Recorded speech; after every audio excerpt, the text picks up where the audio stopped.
Hello, everyone, and welcome. Welcome back. Season 10. Season 10, can you believe it? Double digits of the VML. So, welcome, sponsored by Wizards of the Coast and GLHF. If you have not been here before, we are a 10-week-long Magic the Gathering Arena League showcasing the talents of amazing people of marginalized genders within the Magic community. My name is Nicole, also known as Lady of the Crease, and I am joined here once again. Everything changes, but nothing changes. Just like I said, the peanut butter to my jelly, macaroni to my cheese, Splinter Twin to my Deceiver Exarch, the lovely Miss Beky Bell. Beky, Hello. how are you doing? So good and so excited. At 2 p.m. today, I just sent Nicole a bunch of hearts. I was like, we're going back. It's season 10. But yeah, some things never change, and sometimes I get to commentate with my main lady of the crease. It's I amazing. It makes me I so love happy. it. And obviously we're getting the whole band back together. We have Phoebe behind the curtain as always, running the show, the invisible hand, if you would. Keeps everything together, the duct tape and bubblegum of the VML. So And but I want to make sure we're all aware of this. I am totally not playing Zelda Tears of the Kingdom right now. I promise you. It's a good game. It's a good game. No spoiler, I haven't tried it yet. I'm still Okay. actually trying to beat Breath of the Wild, but we'll get there. Another amazing game though is Magic the Gathering, and that's what we're all here to play. 128 players once again this season. That's 3 seasons straight. That's a Wow. big field.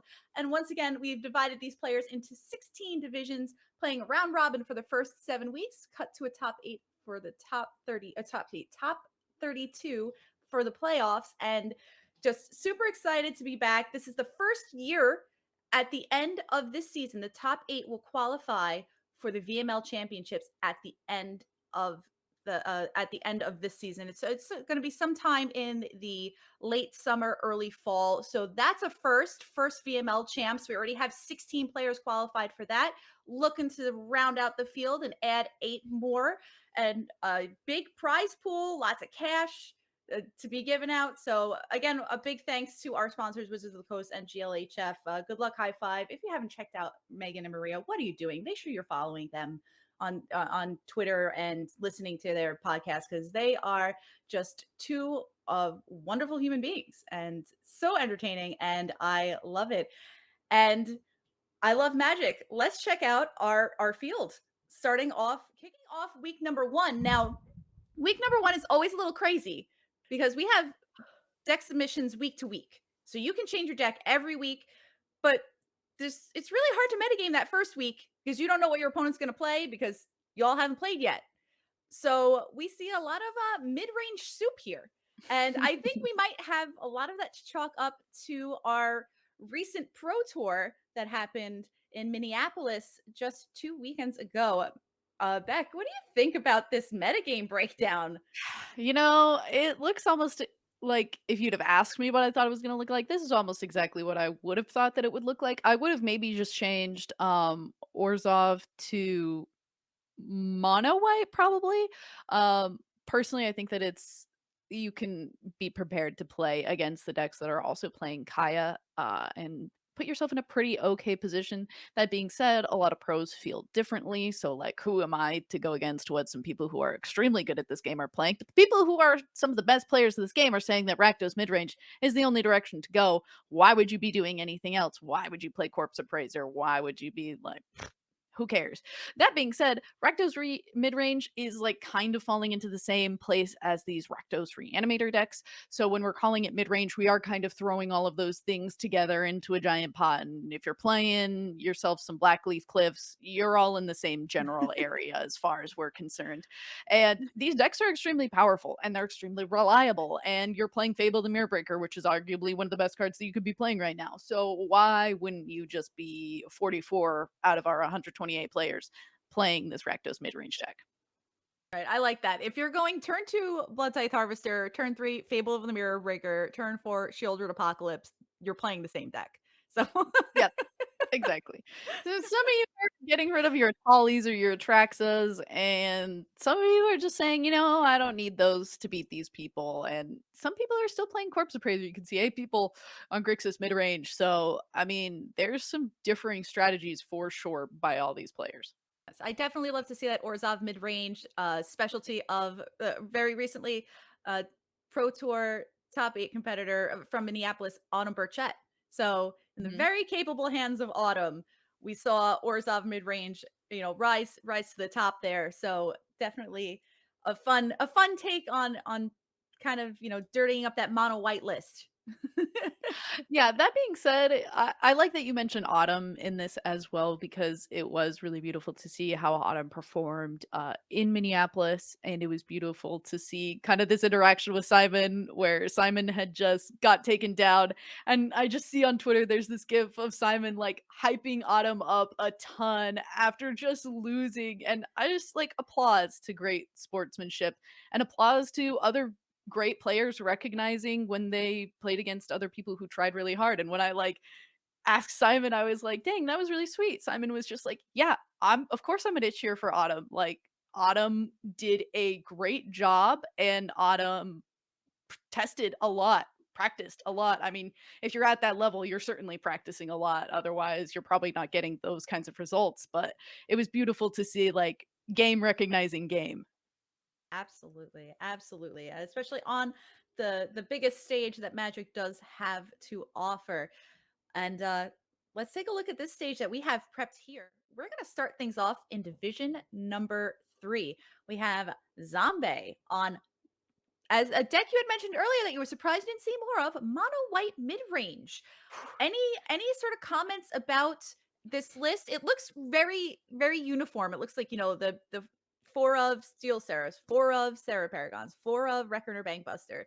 Just a lot of like uniformity here. Do you have any thoughts?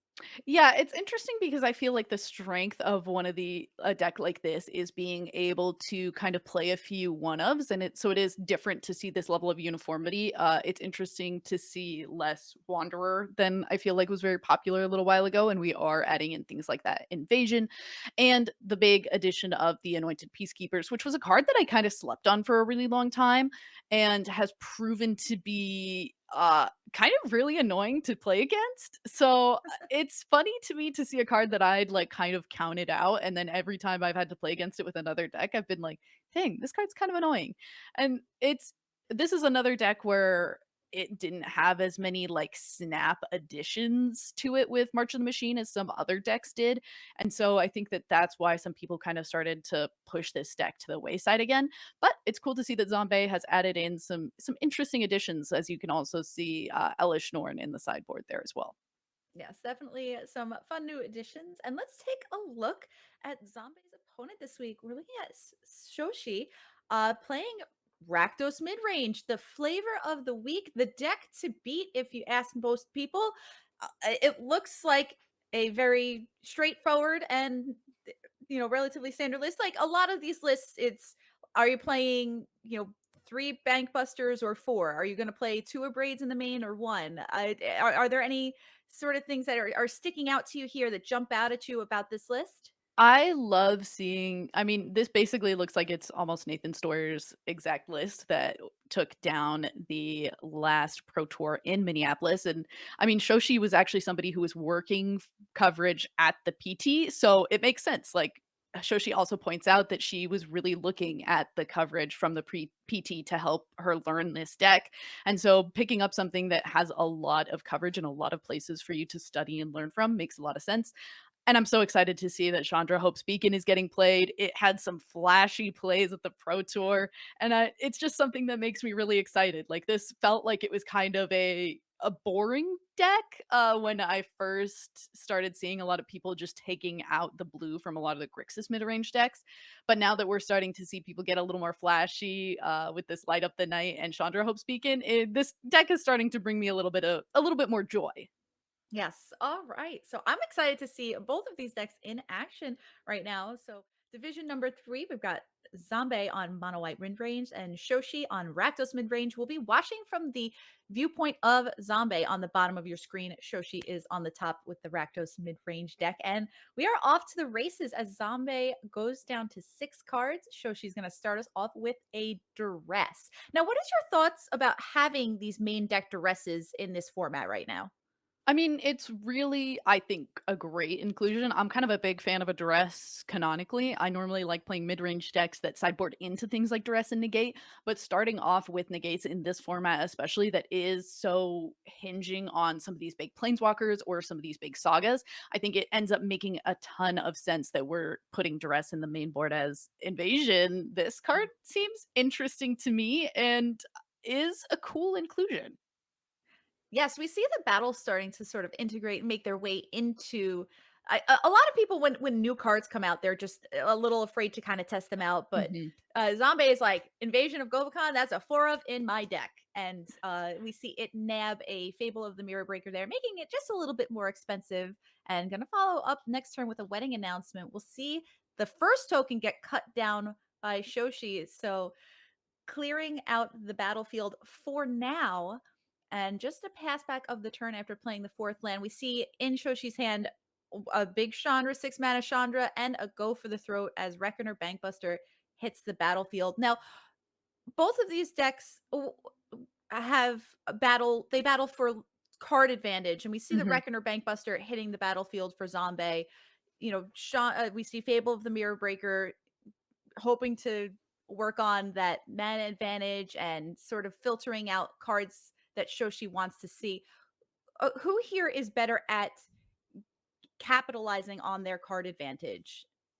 I would say the deck that's better at capitalizing is probably the Rakdos deck, but I think it's really close. The mono white deck, especially, is kind of one that's just like trying to eke out bits of value. You're playing a lot of these slow game cards that kind of want to do a little bit of work at a time. You're playing the Sarah Paragon that wants to have itself sit on the field for a long time. The wedding announcement wants to sit on the field for a long time. Reckoner Bankbuster wants to sit on the field for a long time instead of some of the flashier cards now that the Rakdos deck is playing, like that Chandra Hope's Beacon.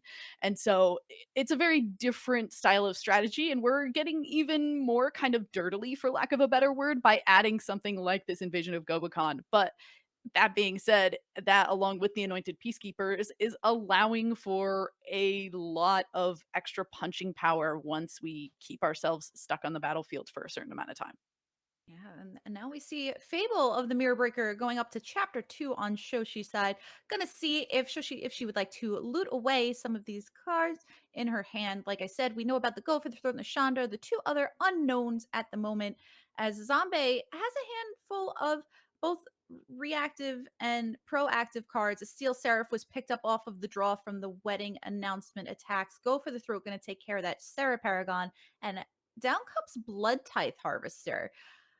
It's a 3-2 here, but Chandra's gone. Mhm. Shoshi decided to throw the Goblin Shaman in front of the Reckoner Bankbuster to protect the battle from flipping last turn. What if Chandra had not have made a big enough impact on this battlefield?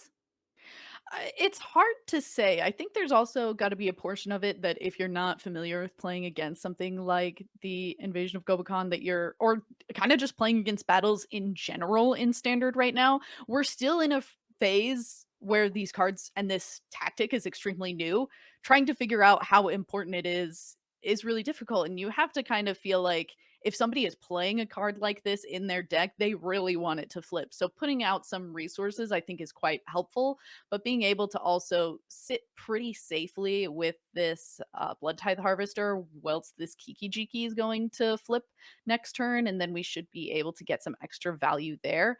Hopefully, that will be something that helps Shoshi bridge this gap a little bit because we are starting to get to this point now that this invasion has flipped, now that this wedding festivities is flipped, that this mono white deck is starting to get to all its big value cards, and the Rakdos deck doesn't really have a great way to reset some of those value pieces. Yeah, so we see that is now a light shield array on the side of Zombie.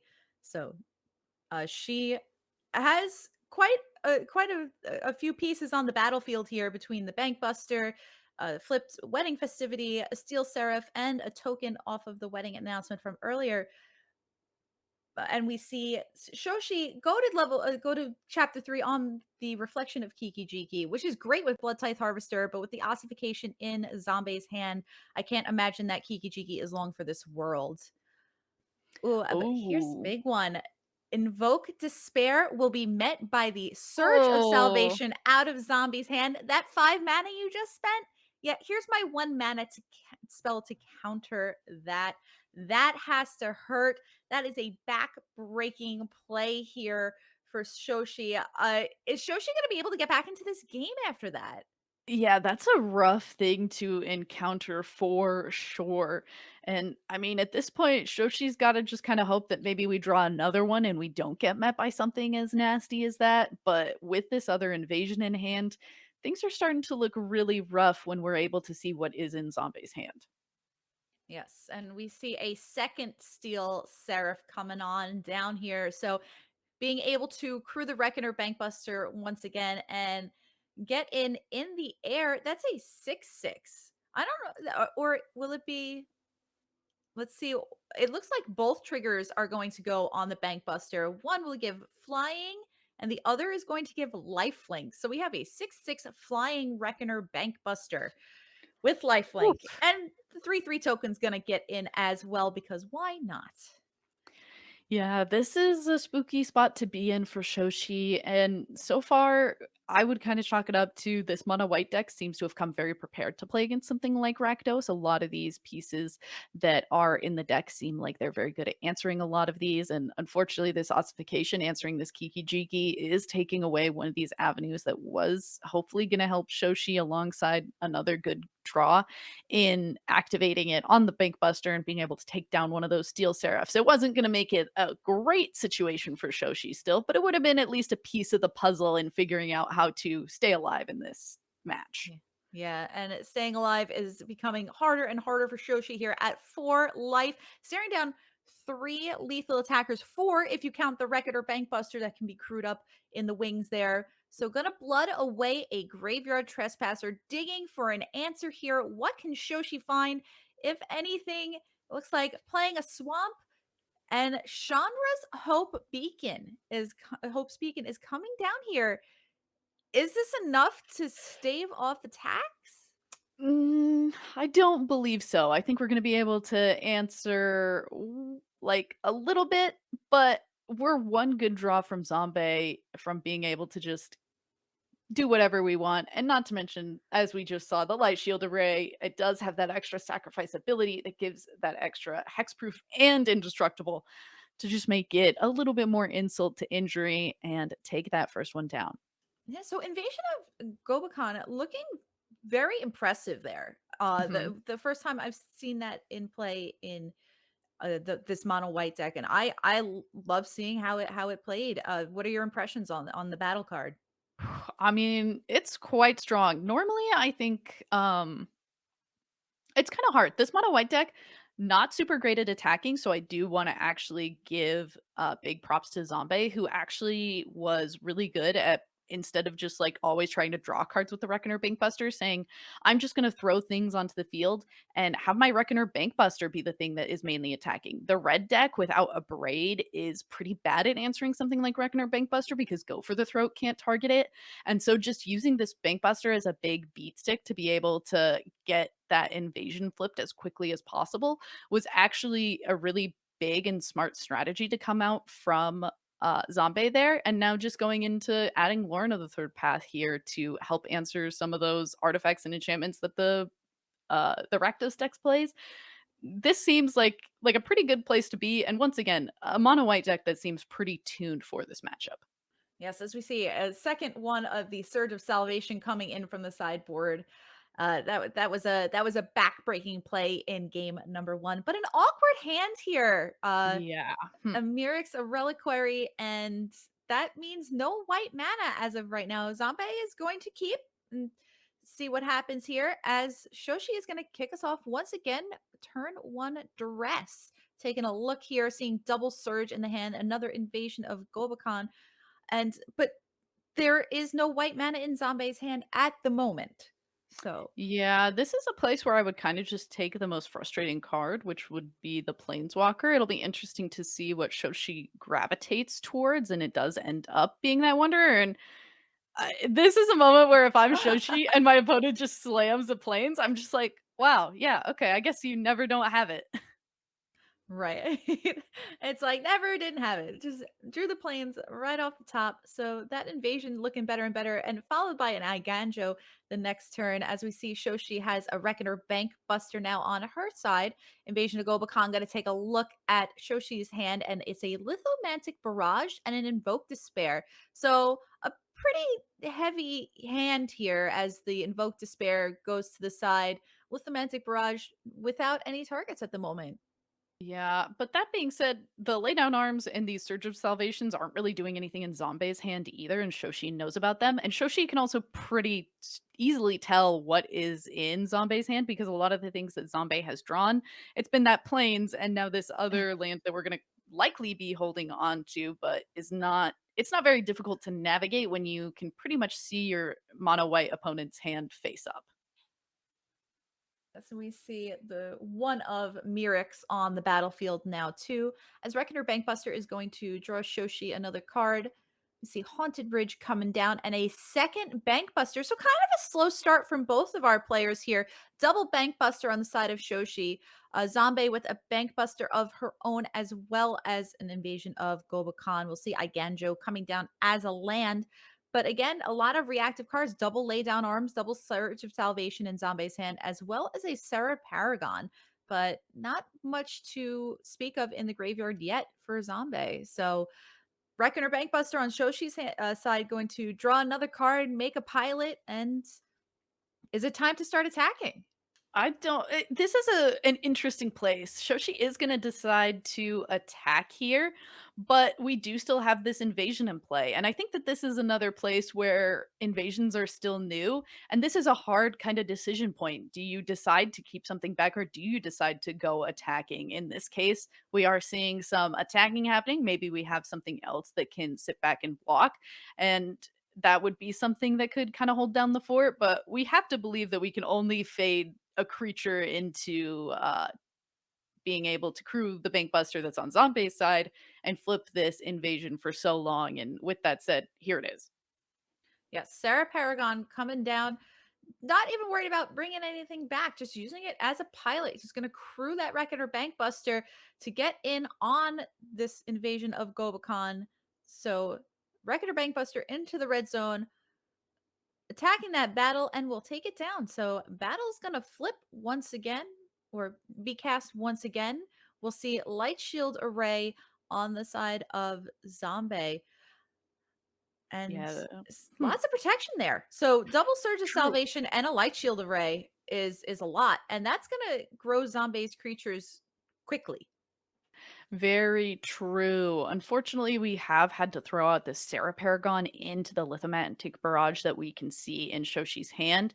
And unfortunately, that is just like a 1 mana answer to our 4 mana creature that we would certainly like to be able to stick in play. And the other unfortunate part with that is Zombae doesn't readily available have another way to crew and keep attacking with this Bankbuster. And Shoshi, kind of an embarrassment of riches as far as Bankbusters are concerned on her side of the board. So she's kind of just in a place where she can probably just answer this Paragon, sit back, relax, enjoy the show. Unfortunately, there is a mana up, and we do have to have a little bit of concern about this Sarah Paragon being protected.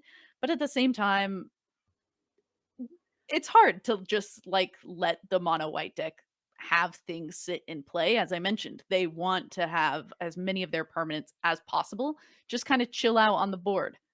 So having that be something that is constantly a looming factor has to be a little bit spooky.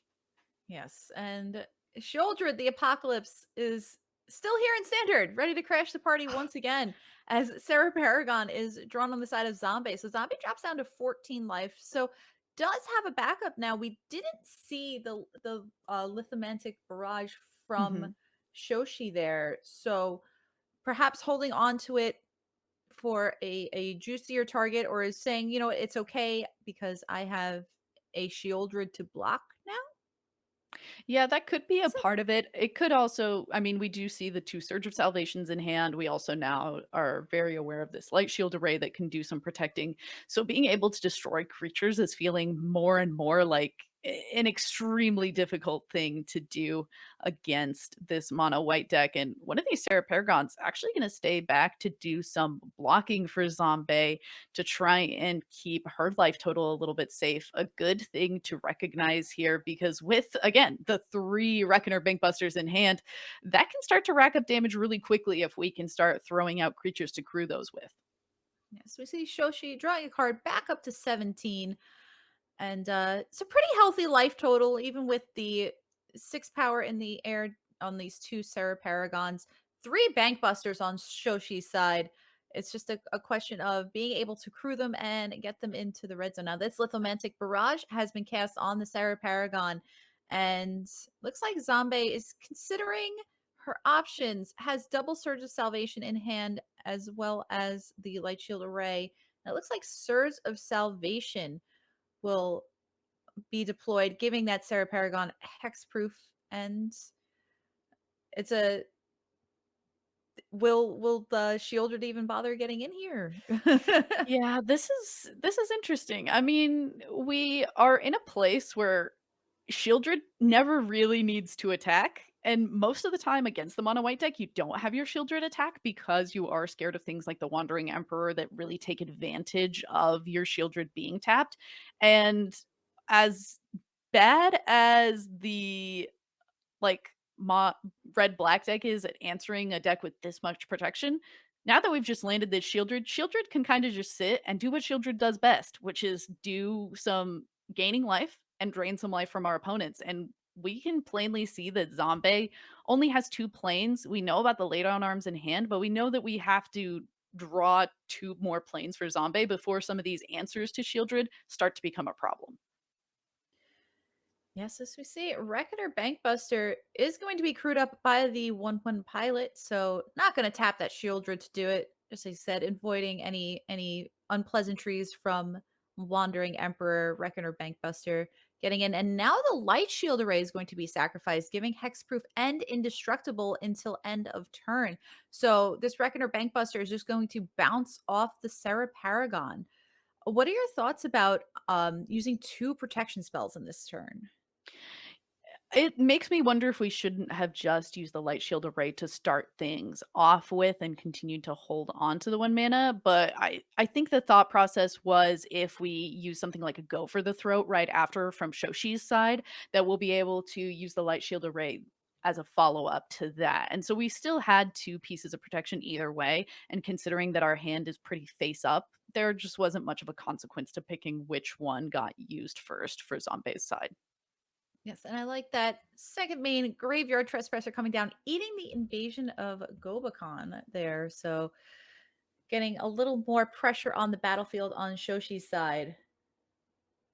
That's kind of interesting, actually. I mean, there are 2 Sarah Paragons in play, and a part of the invasions that I hadn't really thought of was the fact that that is a permanent that you can replay with Sarah Paragon. So that could have been a pretty easy way for Zombae to just replay the invasion, attack with one of these flyers, get it back, and go back to having a easy way to give creatures hexproof and indestructible. And so, I mean, every single time that Graveyard Trespasser comes into play, I'm always impressed with it. It just is a good card, and it feels like such a sleeper in a lot of decks. And it's so sad to me that cards like that Graveyard Trespasser and cards like the Blood Tithe Harvester are just so outshined by things like Fable the Mirror Breaker. Now I feel like Reckoner Bankbuster is really shining here, showing its potency as an engine, as a card draw engine, and paired with Shieldred. Shoshi is at 25 life and just played 3 spells here on Oh, yeah. oh, sorry, Oh, it's yeah. 2 spells, played the Blood Tithe Harvester and the Fable of the Mirror Breaker to make another blocker out on the battlefield, that 2/2 getting out there. So we'll see a 1/1 off the Mirix, and Reckoner Bankbuster also going to draw a card for Zombae, but that's going to cost her 2 life, and then another 2 life from the third Sarah Paragon just drawn there, as well as a Wandering Emperor off of that Bankbuster draw.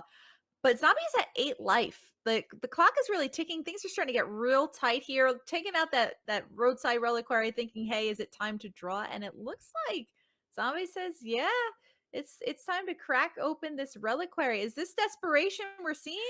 Yeah, this certainly hurts to do because we didn't have an enchantment, so it was only a draw for one. Thankfully, of course, though, we do have these Sarah Paragons, so we are able to simply replay them as lands, but we are still in this rough place where we only have 3 planes. These laydown arms do not answer these Shieldreds, and these laydown arms might have to just get pointed at one of our own creatures soon if we are in a desperate need for life. Yeah, we see still Seraph gonna come down, target the Sarah Paragon with what I can only imagine would be lifelink, and it will. Good call. So Sarah Paragon going to get in for 3 here. And now the other dangerous thing, now a lot earlier from the invasion of Gobakon, we saw that Invoke Despair with attacks now costing 7 mana, Shoshi has that much and then some now, especially with that Goblin Shaman in play. And also going to be looting away 2 cards with that Fable of the Mirror Breaker Chapter 2 trigger. So another 4 life coming her way from Shieldred. This just seems like Shoshi's just got so many moving parts and they are all moving for sure. Yeah, and this is just one of the strengths of this black red deck. You have so many little pieces. I mean, that's kind of the format right now too, because I guess I can say the same thing about this mono white deck is you have so many pieces that kind of all work very harmoniously together. Like the biggest like stubbing your toe situation is that go for the throat can't target the Reckoner Bankbuster, but even still, having all of these extremely high value but simple and well costed power toughness creatures is just such a good place to be in with this Rakdos deck and this format right now. I love it. And we see a second Fable of the Mirror Breaker from Shoshi. So going to stay away from that Invoke Despair at the moment and just going to keep adding more value to the board. Yeah, this makes me wonder if Shoshi is at all concerned for the Sunfall that we saw Zombae bring in, or if we're just saying, you know what, the cards that are in my hand would still be fine. I have enough of these Reckoner Bankbusters. Like, we're going to be able to make it through even if our board gets wiped anyway. And there also has to be some consideration for Zombae wouldn't be committing to the board at this level if the Sunfall was already in hand. But I also imagine that we're gonna see a pretty big attack here on this turn and try to just have some shieldred damage to the last few points of life. Yeah, now we see this Reckoner Bankbuster gonna get in here. So Zombae is going to crew the Reckoner Bankbuster on her side, which is a 6/6 from the earlier triggers. So gonna jump in front of that Reckoner Bankbuster. It's a 4/4. And we see it. Oops. Sometimes, you know what? There's so much going on Soshi's side of the board. I could see, you miss that they have a Reckoner Oh, yeah. Bankbuster tucked away with the 2+1/+1 counters on it. Yeah, and there's a Definitely an easy 2 thing to and a overlook. 1. What do both of those mean? Yeah, right? Exactly. There's a lot of little counters. One's blue, one's gray. You figure. Yeah, and as somebody who, played this mono white deck in paper in San Diego, it's a lot to keep track of even for the person playing it, and something that I wish I would have practiced a bit more, before actually going to play it in paper. Because the moment I sat down and played my first match, my opponent actually was playing the same deck and was like, "I brought no tokens," and I was just like, "How could you have done that? There are so many tokens in this deck, but okay." And it was this deck that is already kind of just a slog was even more so, and I have to imagine that the amount of moving pieces that we're able to see from Shoshi's side rivals that to the moving pieces in this mono white deck. And is there a simple deck in standard right now? I would argue that there simply is not. That's very true. These mid-range decks, they can get very They're convoluted. punchy. Yeah, Yeah. they just do their thing. They definitely like to, muck up the battlefield, put out a whole bunch of value, and that's how these mid-range decks run. As we see now, trying to muck up the battlefield here, Sarah Paragon going to once again get into the red zone, flying over the heads of Shoshi's battlefield and gonna connect for 3. Shoshi's at 29, Zombae to 10.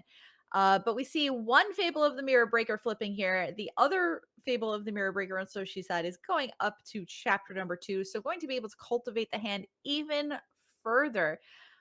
Now, that 1/1 on Zombae's side, is that the It's Invoke the might Despair from the fodder? mirror. Yeah, No, it is certainly it you're eating that friend as soon as possible.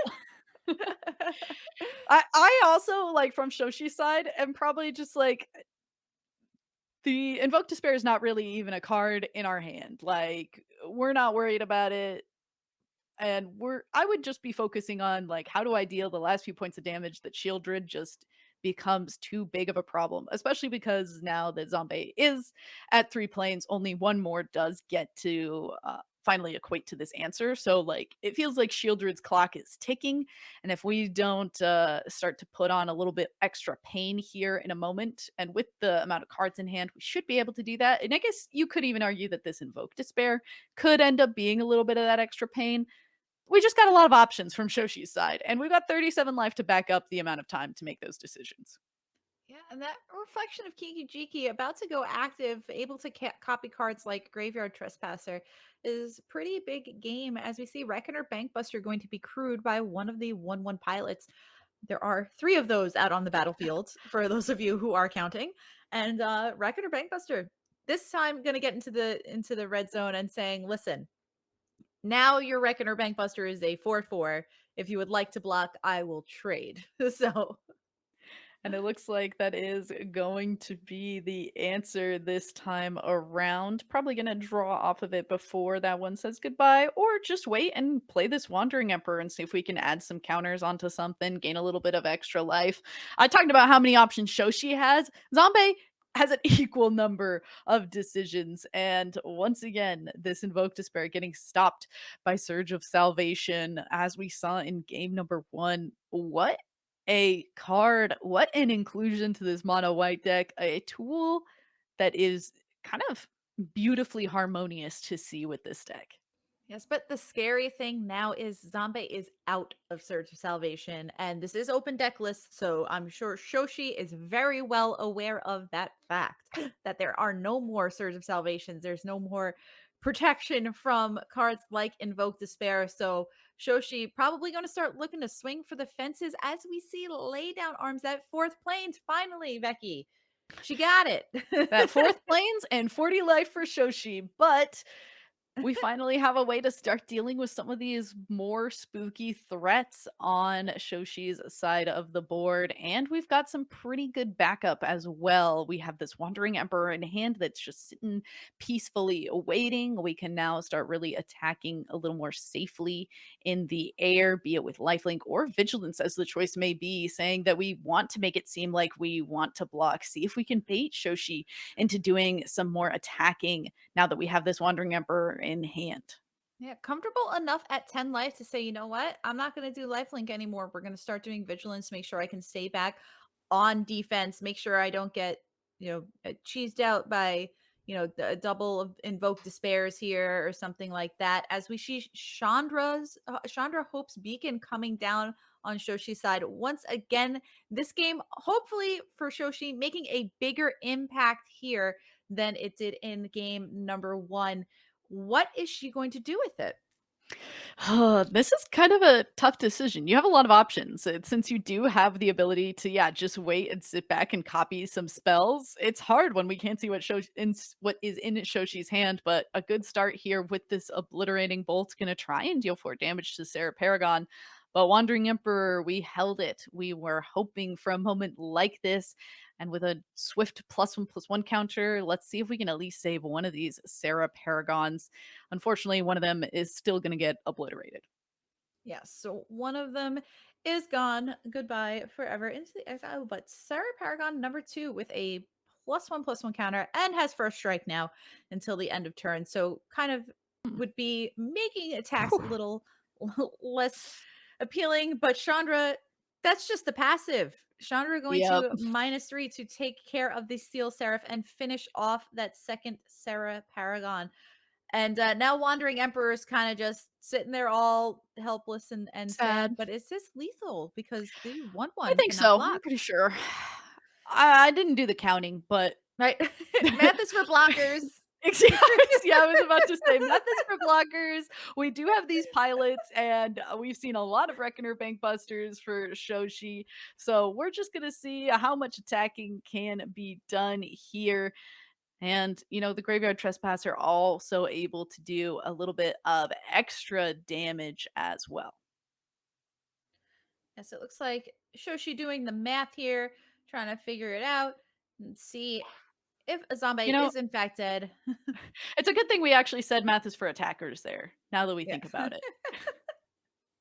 And the answer is yes. Zombae at -7 life is going to be taken down here in game number 2 uh, by Shoshi. So we are going to get a game number 3 here, kicking off season 10 in an exciting way with the 3-game match between these two wonderful players. Who is going to take it down? We've got Zombae on mono white mid range. We're watching her sideboard at the moment against Shoshi on Rakdos mid range. And it looks like there's going to be a few changes here on Zombae's side. I see, thinking about the Lorans and kind of throwing around options here. Is there anything that you should see of a change from her in game number 3 here?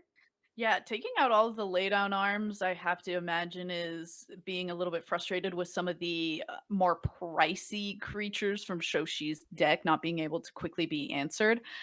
With 20 planes in Zombae's deck, I have to imagine that last game was just an anomaly, as we quickly have 2 planes here, but the ossifications should make up for it.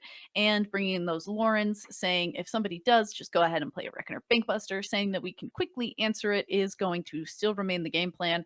And this is kind of the thing that I was excited about when I first saw Invasion of Gobakhan and Anointed Peacekeeper in the deck for Zombae. I was like, oh, we're just going to play a mono white hand control deck and just make everything really expensive. And that's the play here. That's the start. Reckoner Bankbuster number 2 will cost a lot more to play. And we've got a nice, strong 3/3 on Zombae's side of the board that should be able to quickly answer this invasion. Well, it seems weird to say answer the invasion when Right. we played it. I It yeah, I it still is don't know kind of how to talk awkward. about that yet. It's a new mechanic. It's a new mechanic. We're figuring Yeah, it it's out. like attacking the battle. It's your battle, but it's their battle because they're defending it. But it's not their battle; it's your battle, but they're defending. So it's Yeah. a little wonky. It sure is. But we see, like you said, a lot of taxes here. That going Invasion of Gobakhan into Anointed Peacekeeper into Record or Bankbuster, second Invasion of Gobakhan to really tax that Shieldred that costs 6, and a Blood Tithe Harvester costing 4. I really like that aggressive pick where uh the we saw Shoshi, she played the invasion and was just like, I want this Blood Tithe Harvester gone. I want to keep this battlefield as clear as long as I can, as we see it come down here for 4 mana. But a Wandering Emperor is an interesting draw. It looks like Anointed Peacekeeper is not going to be swayed and is going to get in here. Is this a spot for the Wandering Emperor? Oh, I mean, we don't have a ton of mana to do other things. I would probably just be, yeah, in a place where I'm like, hang out with this Bankbuster. If we need to play the Wandering Emperor, then we do. We're like likely just always going to use it to save. But being able to just get this second light shield array and this anointed peacekeeper is now a 6/6. If we're Shoshi, we're like, where are my go for the throats? This cleric cannot stay on the field for too much longer. That is true. As a 6/6 anointed peacekeeper is huge. We see the invoke despair in Shoshi's hand, as well as a Reckoner Bankbuster. The Bankbuster out on the battlefield already, and a Blood Tithe Harvester. So Zombie choosing to say, I'm doing nothing and pass the turn back. No land, 3 cards in hand, 4 mana up. Totally suspicious from a What mono could white, it be? right? But Shoshi, good job in sniffing that out and not blocking and allowing the light shield array to flip. Doesn't feel great, but it's better than losing your battlefield, I suppose. We'll see Wandering Emperor coming down here.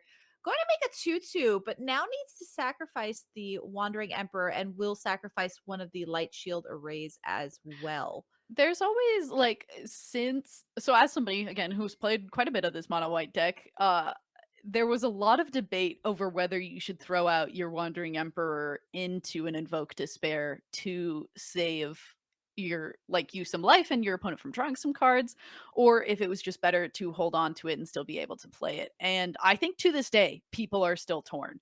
I think it completely matters within the context of the match, and we may never know what the correct play is. And I think that like here, Zombae has just said, I'm hoping that my taxing is going to just do the work that I need it to do. My anointed peacekeeper hopefully is going to just be able to do what it's got to do. It's only got to attack through 2 more times before Shoshi is gone. So well, unfortunately, soul transfer making that a little bit more difficult. Thankfully, though, light shield array is going to keep us at a good power toughness for the life total that Shoshi is at, and hopefully able to just exhale and shrug this one off. Yeah, Light Shield Array being able to protect that after sacrificing the first one to an Evoke Despair. So double invasion of Gobekon proves to be really strong here. A Braid will take care of the Reckoner Bankbuster, but Shoshi is totally hands up now. We know about the super expensive Shieldred and the Reckoner Bankbuster that is in hand, as Zombae is playing her own Reckoner Bankbuster and a wedding announcement on the side. This 7/7 Anointed Peacekeeper will absolutely run over anything show she's going to throw in front of it here. If she decides to, either the Blood Tithe Harvester or the Reckoner Bankbuster, show she's going to say, just hit me right in the face. So, Upstairs. so down to 7.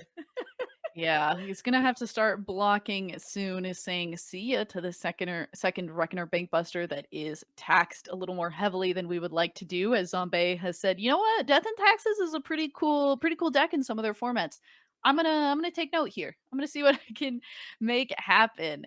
And that attack through, we have a Steel Seraph in hand, we have an Eternal Wanderer, a land, we have a lot of Yeah. options, but I think this Steel Seraph give this anointed peacekeeper flying is going to be the simplest strategy to victory here. Yes, and it looks like Zombae may agree with you here. Uh, Activating accruing the Reckoner Bankbuster with the Steel Seraph, just for good measure, but just gonna get in with that Anointed Peacekeeper for that final 7 points of damage in the air. So we are going to see Zombae on Mono White mid range taking down Shoshi on Rakdos mid range in a 3-game set, an exciting 3-game set. That was very back and forth. Oh We saw yeah. the I power mean, of both decks. it's hard. I think any match feels back and forth with the mono white deck. I think there are no games. When people were asking and we were testing for San Diego, people were like, what's a good deck? And I was like, nobody's gonna like my answer to this. I think it's mono white. All of your games feel miserable, but you also feel like you have a chance of winning every single game. And I think that's just like one of the places where that deck is it is kind of just like wading through mud, but you know that you're not gonna sink. Becky, I can just see you sitting there and be like, "Why are you booing me? I'm right." Yeah. you know, And then it only took 2 days and everybody was like, I hate that you were right. And then I convinced probably too many people to play mono white in San Diego. so it's your fault. So it's my Got it. fault that a lot of people went the Noted. time and, shh, we don't tell anyone. Just shh. Alright, on to the next match. On to the next match. Let's get the let's get all the sus off of Becky and on Thank you. to a, an Orzhov control deck here in the hands of Audrey. She has brought it's pretty much it's very much a mono white shell, Mhm. adding a bit of black here, actually adding a good amount of black. We see Invoke Despair and some other spicy cards here. Breach Any the thoughts? I multiverse. see you. I see that breach in the first row, front and center there. I see a White Sun's Twilight. This is a fun, This spicy is deck. okay. I was so in our little pie chart at the start, we called everything Orzhov midrange. So when I saw Orzhov, I'm gonna be honest, I didn't read the second word. I thought that we were calling this an Orzhov midrange deck, and I the first thing I saw was the White Sun's Twilight and the Breach the Multiverse, and I was like, This is a bold thing to call mid-range, but it is certainly a controlled deck, and I I'm kind of excited to see how this is going to work out. I feel like we're putting a lot of faith in these depopulates to just like keep us alive to casting some of these really big spells because there's a lot of them. But I mean, we've got some good tools. Sir and the Mirthless is really good at keeping you alive as well as Wandering Emperor. But I think it is really going to hinge on how those first few turns end up going. Yes, we see like some sunset revelries to hopefully padding the life total a bit, and a path of peril if out of like desperation can cost it not for the cleave cost, Mhm. or we see the three of union of the third path, definitely a fun card I've seen Woohoo. tried in quite a few control shells, so it'll be excited to see that one here. It's an instant, and it is an instant 3 mana draw a card. You gain life equal to the number of cards in your hand.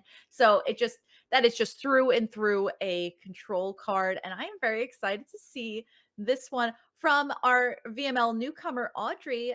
This is her first season. So Welcome, Audrey. welcome, Audrey. Happy to have you. Week one, just throwing you right into the feature match area and being like, I hope you're ready. So as Let's we check out see. we check out Audrey's opponent this week. GG, they are on Azorius Soldiers. Whew. Any thoughts about this deck? I mean, as far as new additions, I see one or two in there. I love this deck.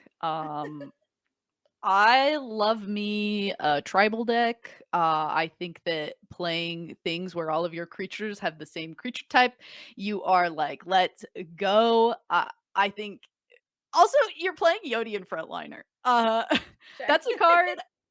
The moment that I saw a deck playing that card, I was like, chef's kiss, let's go. I'm trying to play something like this as much as possible, and I'm a big fan. I'm excited to see how this is going to work out because I think that something like the Make Disappears that this deck has an addition to kind of keep itself safe from one of the many board wipes that we saw from that Orzhov deck is really going to do a good job of keeping all of these soldiers holding down the fort. Yes, and we see the brand new Knight Errant of Eos convoke a returning mechanic here in March of the Machine. So exciting to see four. That's just an immediate four of addition to the deck. It's a very strong. It's technically a 5 drop, and I'm very excited to see that one in action because I feel like Azorius Soldiers wasn't really getting a lot of action in the last set or two. So super exciting. Yeah, it was hard because you're playing a lot of really synergistic cards, but then it just became so much more popular to play Esper Legends where each one of your cards is just strictly better than like you have to play 2 to 3 cards in this Azorius Soldiers deck to beat 1 Rafine. So it made sense why people started moving into like a different quote unquote aggressive strategy, but I think with some additions and a little bit of extra flexibility, I love seeing where this deck is going. And I love that we got another Lord to add to it as well. So I'm excited to see how this matchup is going to go. Yeah, let's see these two decks face off against one another. Again, we have Audrey on Orzhov Control and Gdinut on Azorius Soldiers. So we'll be watching from the side of Audrey. She is our Orzhov Control player on the bottom of your screen. On the top, we have a G on. They are on the Azorius Soldiers list, and some interesting starting hands here. We see two lands, but a very heavy begin the opening hand from Audrey here with Veraska, Double Invoke Despair, Kaya, Intangible Slayer, and a Sunset Revelry. Any thoughts on the initial hand here? Oh, this is spooky. I respect that both of these players went ahead and shipped them.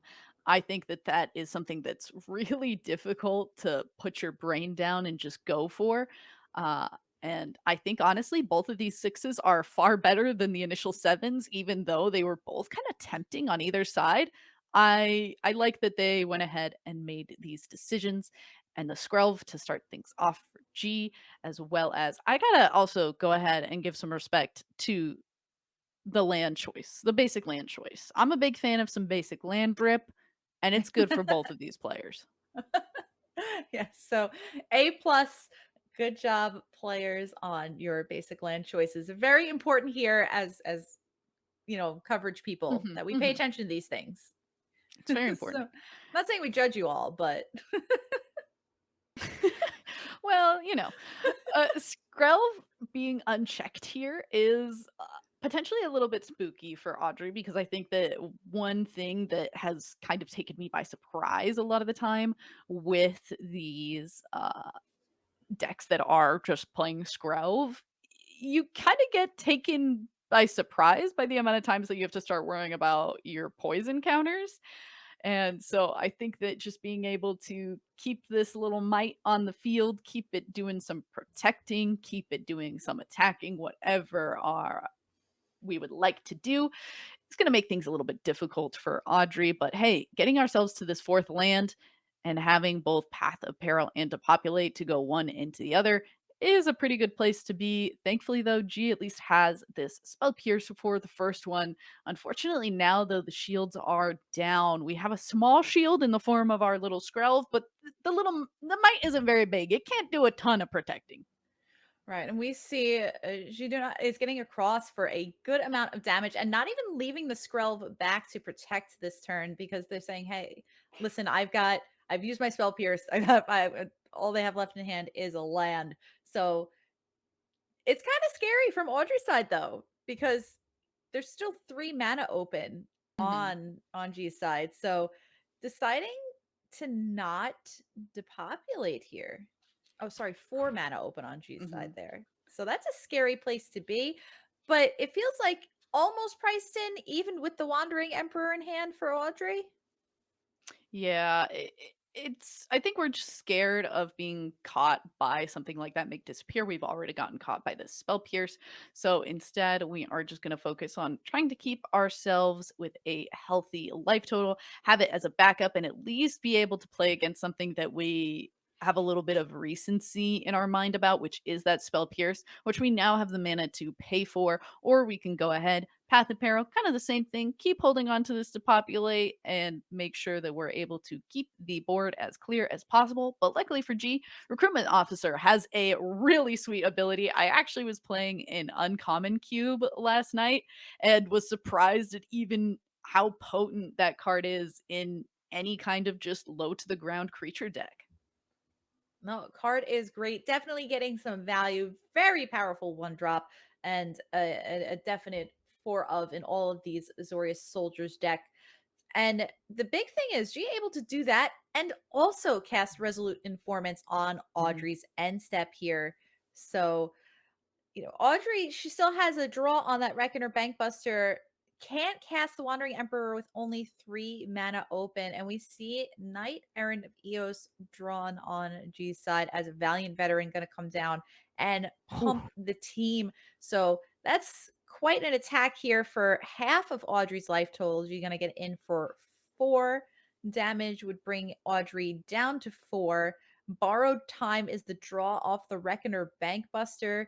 There is a depopulate in Audrey's hand, but is that going to be enough to slow down G with a resolute another resolute reinforcements in hand?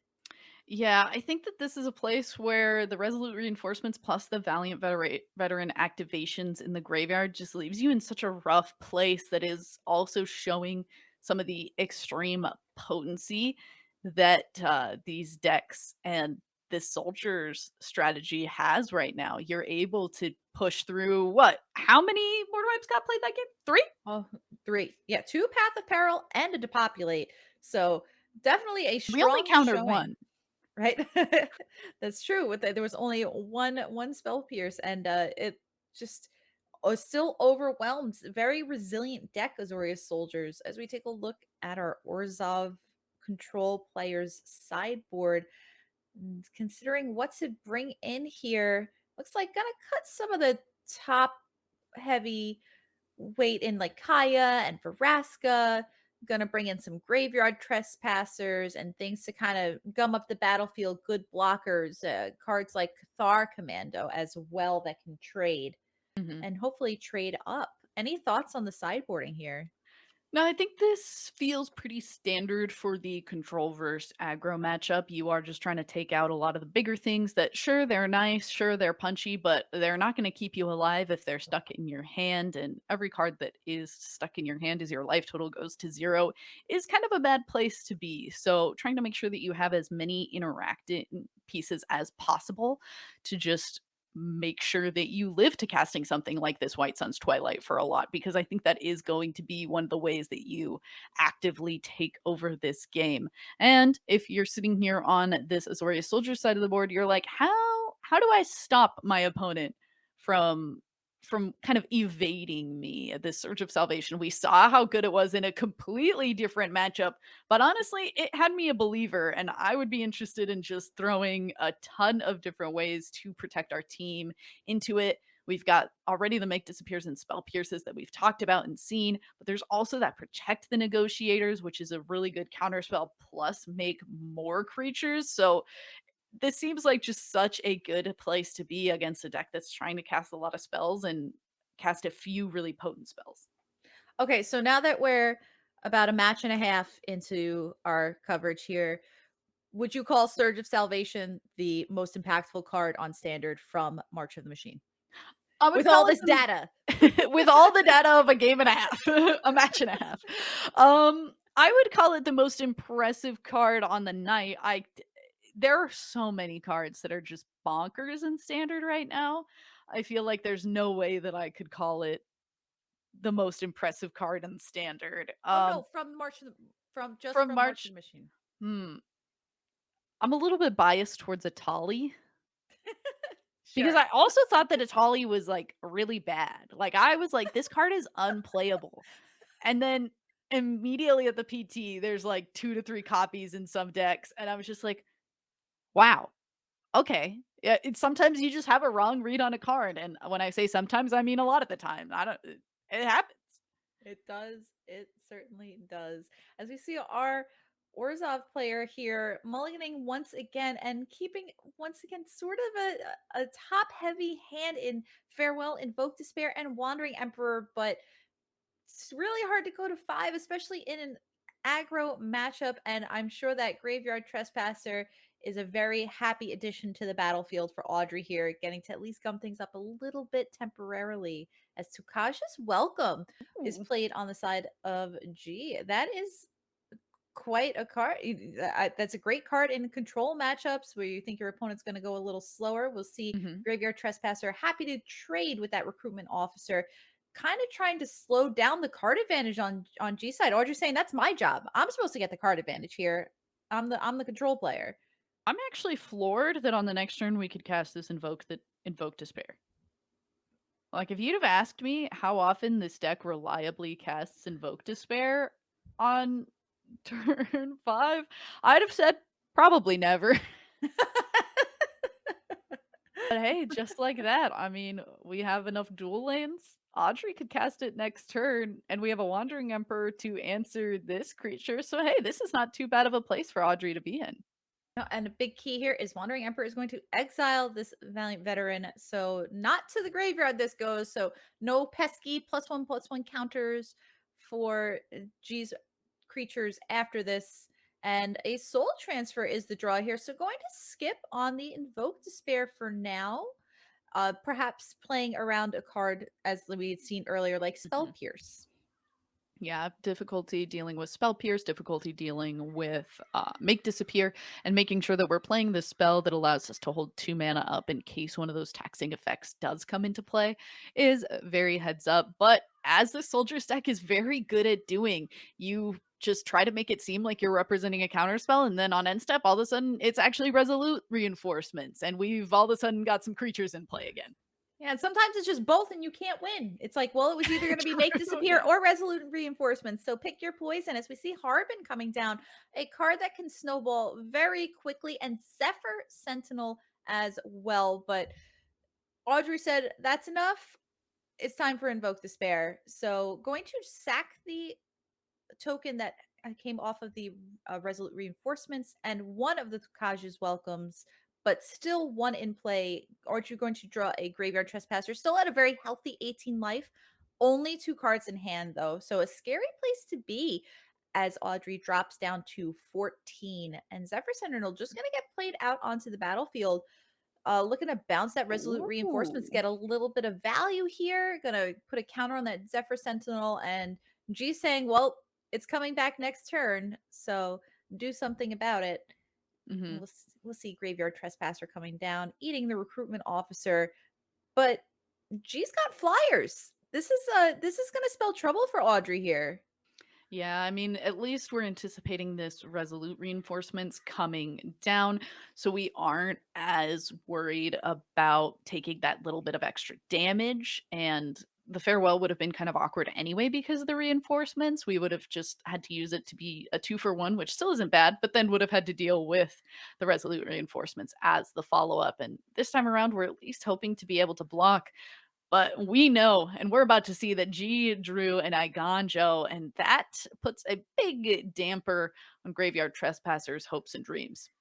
Yes, and there is a Protect the Negotiators now in G's hand as well, which is going to way tax this farewell that Audrey has.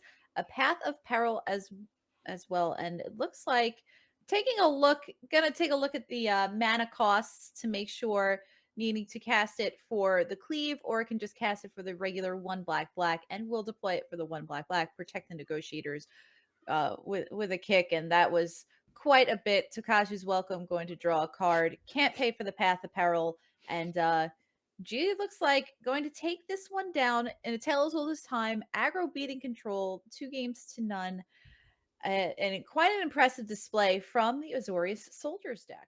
So very well done. It makes me want to go play Azorius Soldiers. I mean, you throw in some counter spells with your aggro deck, and it all starts to look really good. And with that game ending with the Protect the Negotiators that gets kicked, every time a spell gets kicked, there's like this little scene that plays in my head, and it's from the movie Anastasia, but it's the part where Bartok goes, "I give her a ha and a hi-ya, and then I kick her, sir." And that's what I think of every time somebody plays a spell kicked, and now that's gonna enter all of your minds as well. Oh, see, I just think of the Beastie Boys. Kick it. No, Oh, that's a good one too. that's what I get. Yeah, let So us know in the chat. Are you a Bartok or are you a Beastie Boys? Which one? what what plays in your head when I Yeah, guess it may, well, at least I feel better because I'm not alone then that that something something happened. plays Yeah. in my head. So We all it's have not something. There's just some things that are inescapable in Magic, like when Rhythm of the Wild was a thing, the amount of times that I heard people go, "This is the rhythm of the night." Like, we all just have these little brain worms that are oh yeah. infesting our Magic play. Oh, for sure. Like I have a 7-month-old son and he loves the show Yo Gabba Gabba. Of So we've course. been calling Invasion of Gobakon Invasion of Yo Gabba Gabba. And I actually almost said it once I in the wish you first would've. game. I wish you I was would've. this close. I went the Invasion of Gobakon. And because that would be a little bit of explaining to do, but you know what? Maybe we'll do it again. If it isn't, is it in any of the other? I don't Let's think see. so. Oh But no, I know it's not in the, I don't think it's in the enchantments deck. So I believe I've missed, oh wait, it's in the sideboard of the enchantments deck. So all right, perhaps there's still a chance. in this next There's matchup, we are hopping over to division number 1 for our next match of the evening. And here we are, Selesnya Enchantments, Caffeinelily. I'm counting on you to play Invasion of Gobakon. we're So all waiting for it now. we're all here for it. And a Selesnya Enchantments, a newer deck that has been heralded by Calyx. So the new Calyx, Guided by Fate. I feel like Enchantments is a deck that we've seen come and go with the Yeah. runes, and then it's gone again, and then it's back, and it's here again. And there have been some new additions, and obviously the battles are in enchantments as well, or sorry, enchantments as well. They are out on the battle permanents as well. Like, so having cards that can be brought back, it's just, it all works so very well together. Mhm. I love seeing, I was a big uh Generous Visitor fan, Jukai Naturalist. Yeah. Surprised to only see 2 in this deck. But Eh, any thoughts on these sagas and Uh, Michiko's Reign of Truth, very I'm powerful card. We see that play in Historic a lot. true. I actually lost to this deck recently on ladder. Hallowed Haunting is a hell of a card, and that's probably the one that I'm also the most excited to see here. I do also have to mention that Caffeine Lily mentions Surge of Salvation, which has kind of been the hot card of the evening and continues to be so with the specific mention of a meta full of Rakdos decks. And maybe it is just like the card that most impresses me. It's certainly been the card that has impressed me tonight, and that might still remain to be the case. Yes, and we see there are three of Surge of Salvation in the sideboard, but none in the main. We'll see if that comes up because Lily's opponent here is on Rakdos midrange. We have Noam here, and she's playing the Rakdos midrange list, and it looks, as we had seen earlier, the very stock, Graveyard Trespassers, Chandra, Hope's Beacon, Light Up the Night, a Braid, the one of a Braid, Invoke Despairs, your Blood Tithe Harvesters, pretty stock list. Any thoughts? Is this just like, I want to play the best deck in the format? It's got to be Rakdos. I mean, respect to everyone doing that. Like, it is an extremely strong deck. I think it is a deck with a great curve, and it doesn't feel like you're losing when you play the deck. So it's already much better than me picking to play mono white because the first half feels like you're just trying to wade through whatever, and it just feels like your life's a lot rougher when you're picking a deck that you have to struggle with, but you're convincing yourself in your mind that it's really strong. You don't have to do any convincing with Rakdos. It is just strong. And I mean, we got to see how many intricate pieces it has as well. So it's not like this is by any means an easy mid-range deck. It doesn't play itself, but it does still just have a ton of extremely strong cards. I'll mention again, cards with extremely well costed power and toughness for mana value, like Blood Tithe Harvester, once again, I think gets constantly overshined for the kind of insane value card that it is. Yes, and it's going to be interesting to see how these two decks face off against one another. So once again, we will be watching Caffeine Lily on Selesnya Enchantments versus Gnome on Rakdos midrange, and we'll be watching from the side of our Selesnya Enchantments player. Now, Becky, I want you to look into the future and tell me, how does this matchup pan out? Like, what is the role of each of these decks in this matchup, would you say? I mean, this is kind of an interesting thing to say because I feel like the enchantments deck is pretty much the same every single time. It is hoping to just like kind of put its headphones on and just like do its own thing and just kind of go crazy. And that's what's game plan against most different decks. And that's probably going to be its game plan here as well. And on the opposite end of the field, the Rakdos deck is usually trying to land a threat, stop what my opponent is trying to do. Like, let's see if we can just start to dismantle the kind of crazy Tron-esque thing that we're trying to build with this enchantment deck. And let's just probably do some beats with a 3-2. Yes, as we see, teaching the Kieran hitting the battlefield last turn, making that spirit token a 2/2 to attack into Gnome's Blood Tithe Harvester. So this feels like a pretty good trade here to me if I'm Oh, yeah. Caffeine Lily, trading my little 2/2 token for a Blood Tithe Harvester that could remove one of my bigger creatures perhaps later on. As we see, Restoration of Iganjo is the follow-up. Generous Visitor drawn on turn 2, right on time. So going would have been a very awkward play, especially with only one green mana available. And we'll see these sagas are just triggering restoration up to chapter number 2. Teaching is going to go up to chapter number 3 as Graveyard Trespasser was played on the side of Gnome. Plenty to eat in Caffeine Lily's graveyard from the mill, from Teachings of the Kieran. And so a couple of 1/1s now on the battlefield for Caffeine Lily. Yeah, and the decision to go ahead and discard the generous visitor to be able to bring it back, I think is likely something that we decided to do because we are light on green sources and we want to be able to play this second teachings of the Kieran this turn. Normally, probably would have been something that we would go ahead and play and would have discarded something like the ossification to try and make the most of our mana, but not the case here. Just going to go ahead and make sure that we're able to get some creatures, little summoning sick, but that's okay. Unfortunately, cut down makes us very not okay. Yes, and we see Cut Down followed up by Fable of the Mirror Breaker. Gnome, she still has 3 cards in hand there, as we see Iganjo is going to flip, and the Audacity that was held by Caffeinelily last turn is going to come down onto the Generous Visitor. Also going to pump that up with the counter trigger on it, so it is now a 4/2 Generous Visitor. But nothing's going to get into the battlefield right into the red zone right now because trading your generous visitor with an aura on it doesn't feel good when you're trading with the goblin shaman token. True. And Yeah, I do agree this goblin shaman is attacking, and I feel like that likely spells something like a braid in Gnome's hand, or something a little more powerful. It gets us to Chandra, Hope's Beacon. yes, Chandra's Hope Beacon is a house, as we see it, -2 here, going to take care of both the generous visitor and the flip side of restoration of Iganjo. And that's pretty painful, honestly. Oh yeah, I mean I'm dreaming too small. I was like, oh yeah, the braid allows us to finish off Yes. the flipped restoration, but Gnome is like, no, no, no, we can't be dreaming that small here. We gotta go big. And Chandra, Hope speaking, and is still gonna remain at 1 loyalty even after taking this little bit of a hit from the spirit. And that's gotta feel good going into a turn where you have all the mana that you could possibly want to be able to copy spells with the Chandra Hope's Beacon in play. And this was something that Gnome said they were excited to make happen in this match.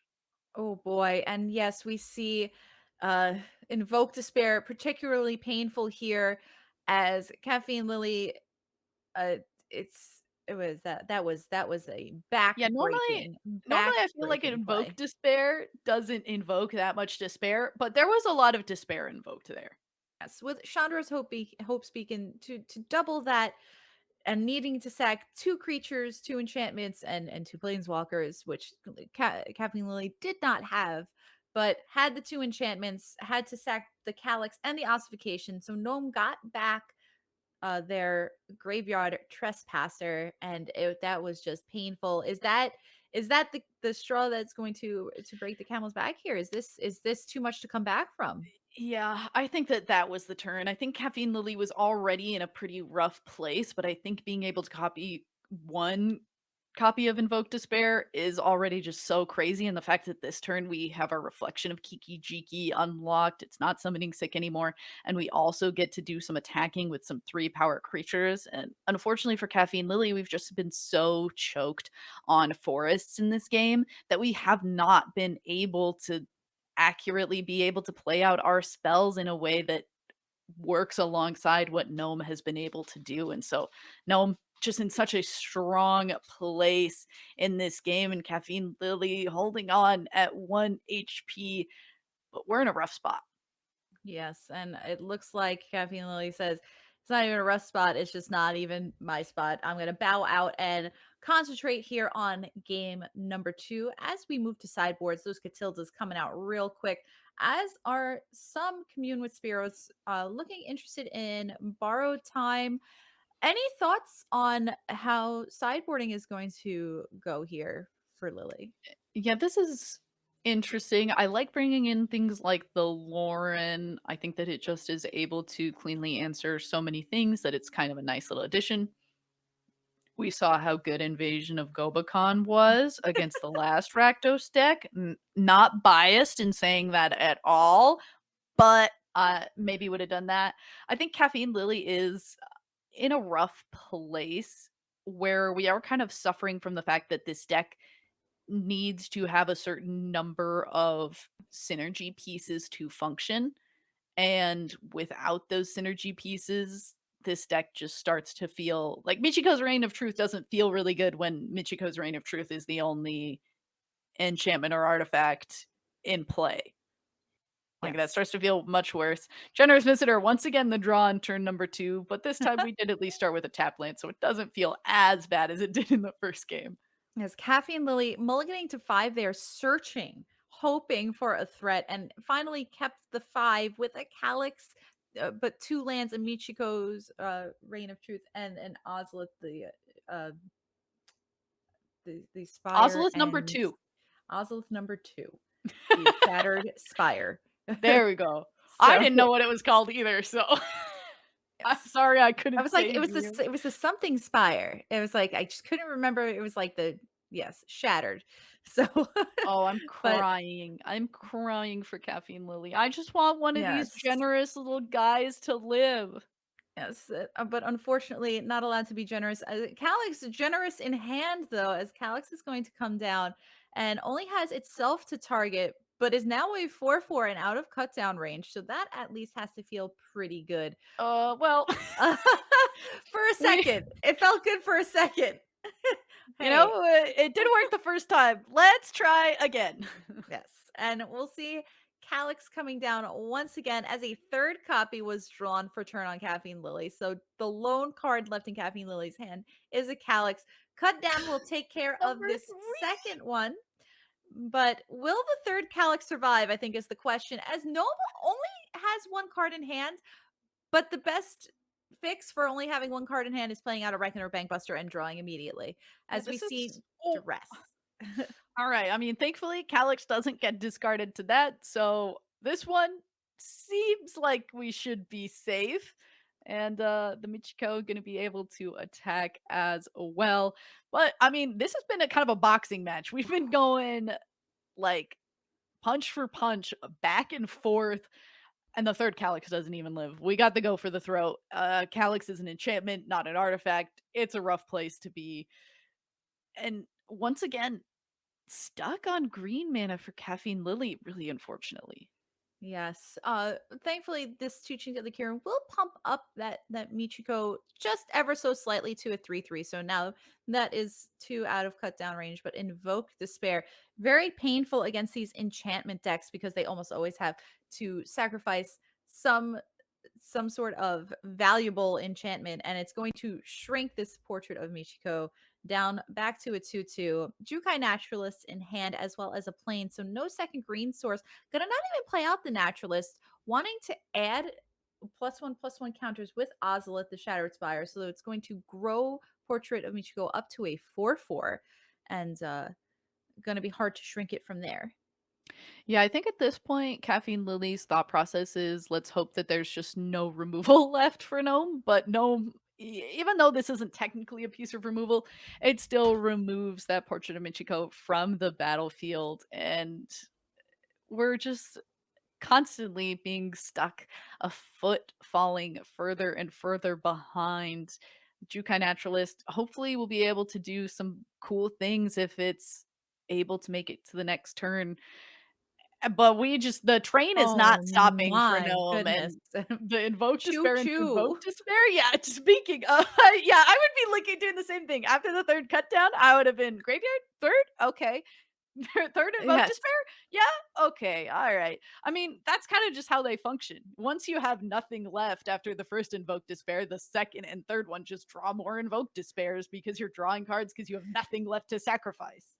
Yes, and we see Jukai Naturalist coming down here as a last ditch Oh, 4 effort cut down? and another cut down. So, I mean, we're really seeing the power of this Rakdos mid-range deck in this matchup.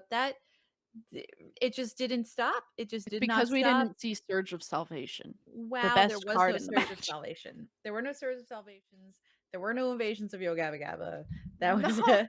that was a tough match, but well played by both of our players. No, I'm gonna take that down on Rakdos mid range. 2 games to none. But it is just week one. A reminder, everybody, this is week one of season 10 of VML, brought to you by Wizards of the Coast and GLHF. Good luck, high five, the best podcast out there. Love you all. Thank you for your support. And it's been a wild ride. We are almost done with our evening tonight. We have one match left. So we're going to be popping on over to division number 2 to check out an Orzhov mid-range deck here. Now, this was more what we were expecting earlier when we heard Orzhov. It's just like the mono white shell, but I see a couple of Breach the Multiverse hanging out in there, and as well as some black cards in the sideboard, duresses, Hmm. some cut downs, and Shield's edicts. So as you had said earlier, the duress is in the main board. You said I like it, and now we Mhm. see 4 of them in the sideboard. Is this worth splashing an entire color for? Yes. I I started like it. No, keep it simple. Yeah. I mean, I think Duress and Negate are the two best sideboard cards of all time, as they rightfully should be. They, for the most part, read like sideboard cards in a lot of ways. And I think that, once again, I'm a big fan of any mid-range deck that sideboards into things like Duress and Negate, things that have just like strong small pieces that are singular and strong on their own that then will lead you to having a lot of these other kind of supporting cast cards. And that's kind of how this reads to me, is we are trying to play some of these strong cards on their face, like Wandering Emperor and Lauren, to hold things down, as well as likely some Sarah Paragons. So uh, I like this strategy. I think we're being bold with this breach, but I do actually have myself is a very big fan of that storefront that you see in the deck as well. So we're able to search our library for a basic, be it a plains or a swamp, or even an island if you were playing those. But I don't know who would be doing that. I previously played an island and used the storefront to get it in mono white style decks. So um I'm kind of a fan. I think it does seem a little bit spooky. It doesn't seem nearly as potent and prepared for things like a Rakdos deck, like what we saw earlier in the day from a mono white deck. So I'm interested to see how this is going to play out. Yes, it's definitely been a popular choice this week in week one of the VML as we take a look at May's opponent, Alchemical. Whoa! Mono blue tempo. All right, this is what So I actually take it I've away. been talking a lot of sorry. I got really excited. I've been talking I a like it. lot about mono white and how much I played mono white, but this is actually what I registered this week. I couldn't exactly tell you why. Why do I feel like this is a confession? Like I'm you're just framing it that way. like now, so besides the fact that I guess the the deck hasn't really gotten many fun new toys in mono No, blue it tempo. okay, that being said, it did get C double, and C double, if you're countering a spell, copying your, Haughty Djinn, it's kinda hot, but we aren't seeing the C doubles in this deck, and I think that, like, this is a deck that is, if your opponent ever stumbles, you're in a really good place, and so I think that this is just, like, a strong deck to be bringing to the field, and it's got some, like, pretty blanket sideboard cards that allow you to come well prepared into any of the games beyond game number 1. And I do also want to point out that Atomical Chemical mentioned that their favorite card in standard to play is a basic island that they just love the art of, and that makes me so happy. I love that. I like how they also mentioned it's always pleasant to see even when I'm drawing too many. Like, could you imagine just like Yeah. having six lands in play? You have three lands in your hand. You draw another land. You're just like, well, at least it's nice to look at. You know, like you just be like, oh, I all mean, right. I think more people should take that into account. Play a basic land that makes you really happy to kind of like curb the tilt a little bit. I agree. I agree. So I'm glad that they are doing that. And let's head into our final match of the evening. So it's this mono blue tempo deck in the hands of Alchemical against May with Orzhov Midrange. We'll be watching from the side of May on the bottom of your screen. On the top, you can find Alchemical. And taking a look at openers here. Double Sarah Paragon, Lauren, 4 lands on the bottom. 2 lands, Consider, Fading Hope, Spell Pierce, Jin, and a Flow of Knowledge on the top. That looks like a pretty nice mono blue hand.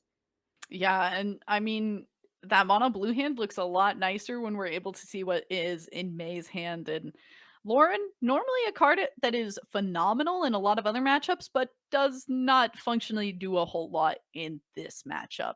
And so, considering that the first kind of really good card that we see is this Sarah Paragon, and even then, like, that's not coming down until turn 4. Like, this looks like a great place to be in if you're Atomical Chemical. For sure. And we see after that turn 1, consider a turn 2 impulse. So getting to cultivate the hand here even further. Just playing land go, land go. So biding their time, I see, as Lauren is going to come down on the side of May. No targets, just going to be 2-1 vigilance that can tap to draw cards. Yeah, normally Autumn, like, famously said the mono white deck has such a good card quality that a lot of the time you will just choose to draw cards with Lauren and just say, "My cards are gonna be better than your cards." But a deck that is so good at playing at instant speed and a lot of those cards just, like, functionally filter you to some of your important cards like the Hadijin, this may be a place where that isn't quite the case.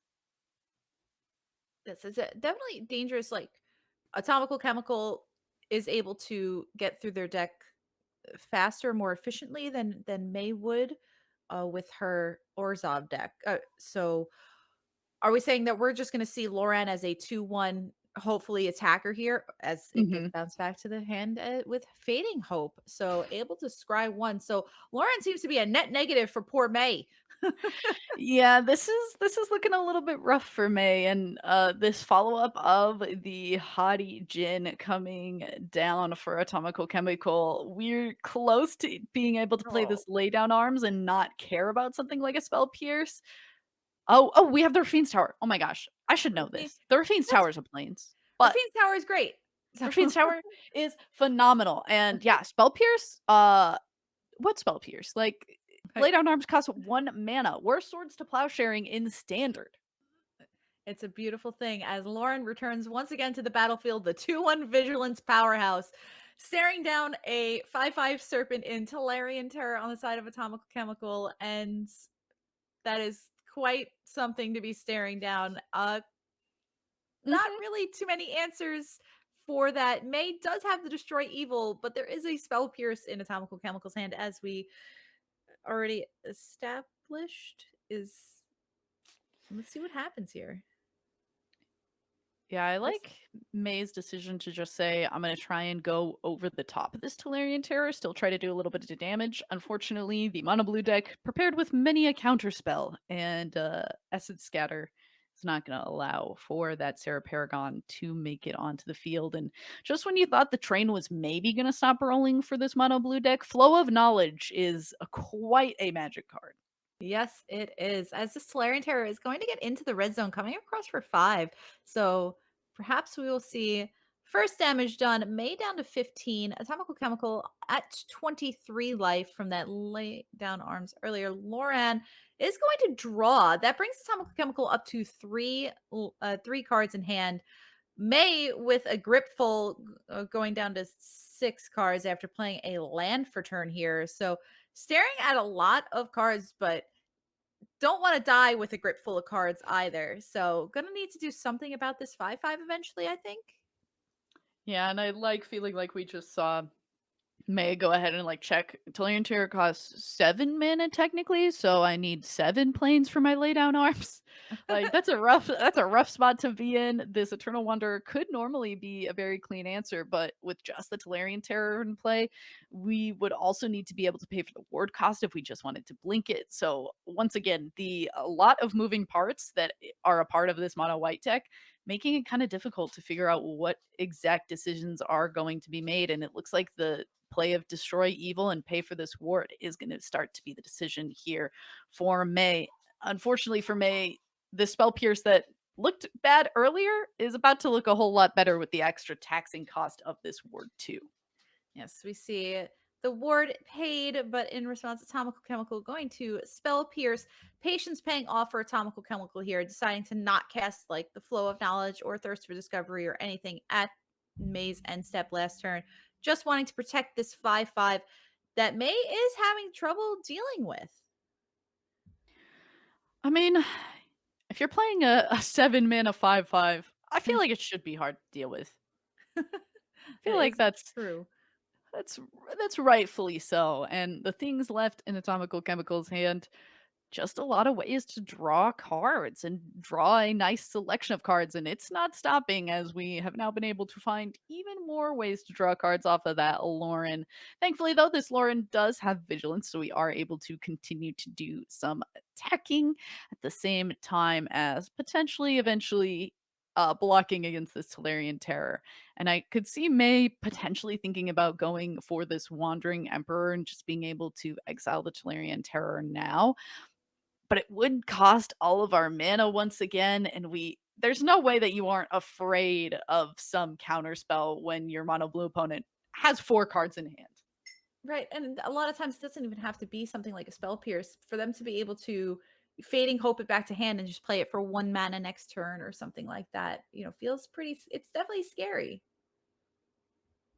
Yeah, and Oh, Atomicalalchemical has also done a great job of being extremely patient. There's been a lot of times where we could have deployed this flow of knowledge, but we've said, you know, the things that I'm worried about are instant speed for my opponent as well. And if I let the shields down for a moment, I might lose this very big threat in this Tolarian terror, and just trying to play this as safely as possible.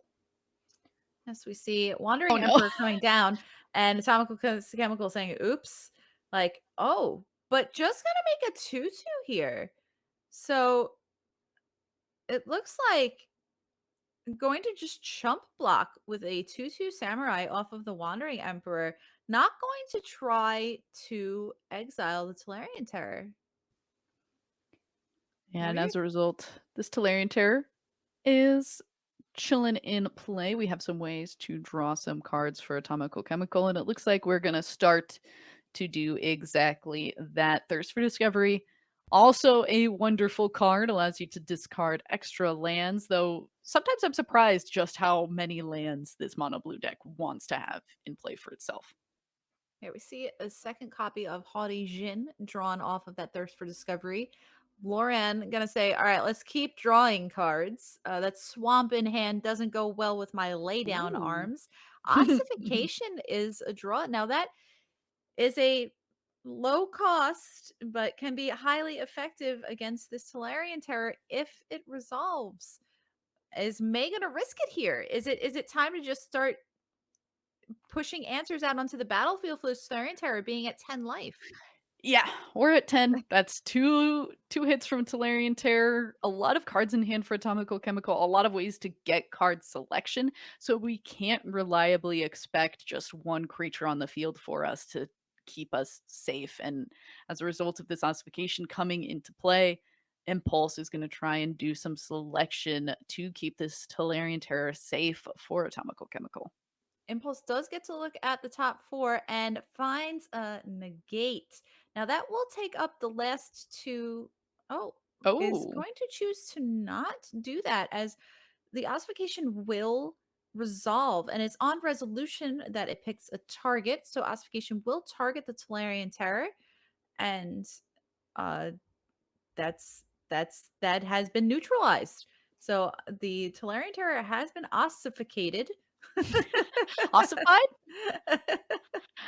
I Sure. mean, I think that the thought process for Atomicalalchemical is like, once you see the negate and you know that you have the Audigen in hand and as many lands as you do, you're saying, okay, you can use this kind of premium piece of removal to take my Tolarian Terror. I'm going to play a bigger and better threat that hopefully will be able to beat you in one shot instead of two.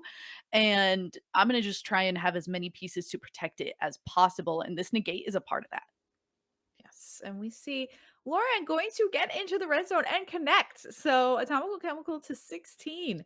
Lauren finally doing some work, pulling her weight out there on the battlefield.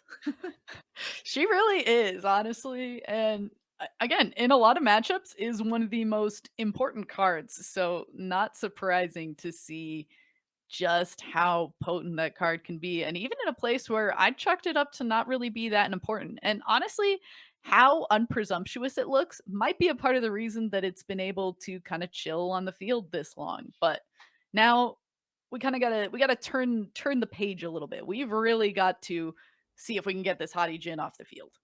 Yes, and we see the first lay down arms from May's hand going to try to take care of that haughty Jin. That will draw out the negate, and it looks like May is considering following up with a Sarah Paragon. There are definitely some choices and some things out on the battlefield available to May. The Wandering Emperor uh, can make another token. We see Thirst for Discovery as the laydown arms will be what May decides to do. Thirst is going to find a Make Disappear and a Consider. So not quite enough. Yeah, I was gonna say that make disappear doesn't quite do a great job against this lay down arm. So gonna go ahead and deploy the consider, looking for another thing like a negate to be able to just go ahead and say absolutely not. But unfortunately, that's not the case. However, we did find another copy of Hadijin, so we should just be able to figure out and reassemble our legion on the following turn. Yes, that is copy number 3 of Hadijin in Atomical Chemical's hand here. And May is saying, all right, it's time to start closing this game out. Going to crew up that Reckoner Bank Buster, getting across for 7 as Lauren also getting into the red zone here. So Atomical Chemical down to 12 and drawing another Make Disappear. We'll see Haughty Jin coming down as a 12-4 with some other resources available. Thirst for Discovery, double Make Disappear in the hand now. Ambitious Farmhand and Roadside Reliquary, as well as an Eternal Wanderer in the hand of May. And it looks like Oh no. Eternal Wanderer is going to be cast here, saying, You didn't have counter magic last turn. And Atomical Chemical goes, Actually, I did. I just couldn't cast it, as Make Disappear going to take care of that. And we Oh had a boy. land in hand too. I mean, we know that Atomical Chemical has another make disappear, but that Right. still doesn't help that in that moment, in that seat, you're just like, oh, I could have played around that by playing my land first. I always find myself in such a like upset place for a moment after that. So we'll see if May is going to be able to quickly shrug that off. Thirst for Discovery going to be deployed. We found another negate. We unfortunately have not found a way to stop the amount of damage that's going to come through on this turn, but maybe we'll decide that we are safe nonetheless. And Sarah Paragon is a blocker. So Flow Knowledge is going to once again try and find a way to just wipe that off the board. And we found kind of an embarrassment of riches in multiple ways to do so. Yes, as I did have to discard 2 off of that Thirst of Knowledge, but what's the problem with that when you're drawing 7 cards, 8 cards off of a Flow of Knowledge? Feels pretty good. Haughty Jin is an 18-4, and that is going to take care of May here in game number 1, down to -8. That's a lot of these mono blue tempo decks. I noticed they kind of just they're not in there to kind of attack for 3, attack for 4. They're No. there to kind of like control the game, and when they can, just attack for like 30 Yeah. on turn Which 12. has kind of been a lot of my reasoning for going for something like the C double. Like so many people, like so many decks are playing a lot of ways to discard cards right now too. So you're quite often able to cast it for both sides and just being able to have like a quote unquote bigger counter spell that also just allows you to all of a sudden attack with 2 Haughty Jins has been quite impressive to me. So a fun new addition to this deck. Unfortunately, not something that we see Atomical Alchemist have access to, but we do have a few other things to play with here as we're adding March of Swirling Mist, a few extra ways to stop some of those bigger spells in the Disdainful Stroke place as well. Consuming Tide, something that I've thought about in a few places. This Pithing Needle could also start to look kind of appetizing since there are so many planeswalkers for the side of the mono white deck. But honestly, with how it looked in game number 1, I would be submitting something close to similar to the main 75 or main 60. Yeah, and it looks like that is what Alchemical is going to do here as they submit going into game number 2, up 1 game over May, our Orzhov mid-range player. And that's quite a beginning hand here. We see 5 islands Make Disappear, Flow of Knowledge for Atomical Chemical. I've kept And 6 lands in a flow of knowledge. we see on the side of May 3 lands, Ambitious Farmhand, Destroy Evil, Reckoner Bankbuster, and a Restoration. Looking pretty good. Looks like Atomical Chemical unhappy with another 5 lands, 2 spells hand. So ship the second one back. Is going to keep here on 5. Consider Make Disappear and Tolarian Terror. It looks like a land and a consider will go back. So keeping up the Make Disappear, and we're off to the races here in game number 2 as May starts us off with an Obscura Storefront, going to fetch up a swamp, and it is Atomical Chemical's turn, drawing a land, just a basic land for turn, and May can do whatever she wants here, and it looks like Ambitious Farmhand will start us off. So a plains to hand for that. So plenty of land drops in May's hand as well as Atomical Chemicals hand, who drew a Spell Pierce here for turn as the Ambitious Farham going to get in for 1. Now, what do you think about this start here? Can Atomical Chemical kind of just sit back and just wait I on things? You Or certainly can sit back and wait. It feels like a little bit of a long haul to try and get to the point where you are casting this Tolarian Terror, but with a few spells in hand, it certainly feels a little bit more realistic as Duress is going to start things off here for May. There is only one target in the hand, and this is not really where you want to be for the mono blue deck. You usually want to I mean, I guess you can fire it off. It's kind of the same casting it yeah, as it is letting it get discarded, yeah, but I this mean, way it it may at least may eats pay the for it. Mhm. True, true, true. You're right. It's not exactly the same. You are getting to eat up that extra mana, and it stops May from playing something like that Reckoner Bankbuster on this turn. Unfortunately, we can't stop May from looking at the hand, so that part is a little bit of a rough space. And just a lot of lands. The Yeah. deployal of this Haughty Djinn with no protection for it, and your opponent likely knowing that you have no protection for it, is a little bit scary to me. Yes, and we see uh with May knowing the Solarian Terror in hand with a random card is just going to fire off the Destroy Evil. Doesn't want to give Atomical Chemical any discount on any spells or a chance to get back into this game as much as she can help. As we see, Spirited Companion is going to be the follow up here, drawing a card, and Wedding Announcement will be the draw as Ambitious Farmhand gets across once again, just kind of poking away. So down to 17. And here comes the 5/5 with not that much of a discount. So it doesn't feel too good when you're casting your Tolarian Terror for 5. It's still bigger than everything that May has on the field, so we're at least able to cope through this with that. However, we're slowly going to just amass ourselves an army of one-ones for May and hopefully eventually just attack through this Tolarian Terror. These impulses feeling like they're showing up in our hand a little bit late, but better late than never, or so I've heard. And we're still at a healthy 17, so it can't be looking that bad, especially when our mono white opponent, who doesn't have a way to very quickly draw cards, is kind of just rolling with the single Reckoner Bankbuster. And I actually like this attack a lot because, as I just mentioned, not a ton of ways to draw cards very quickly.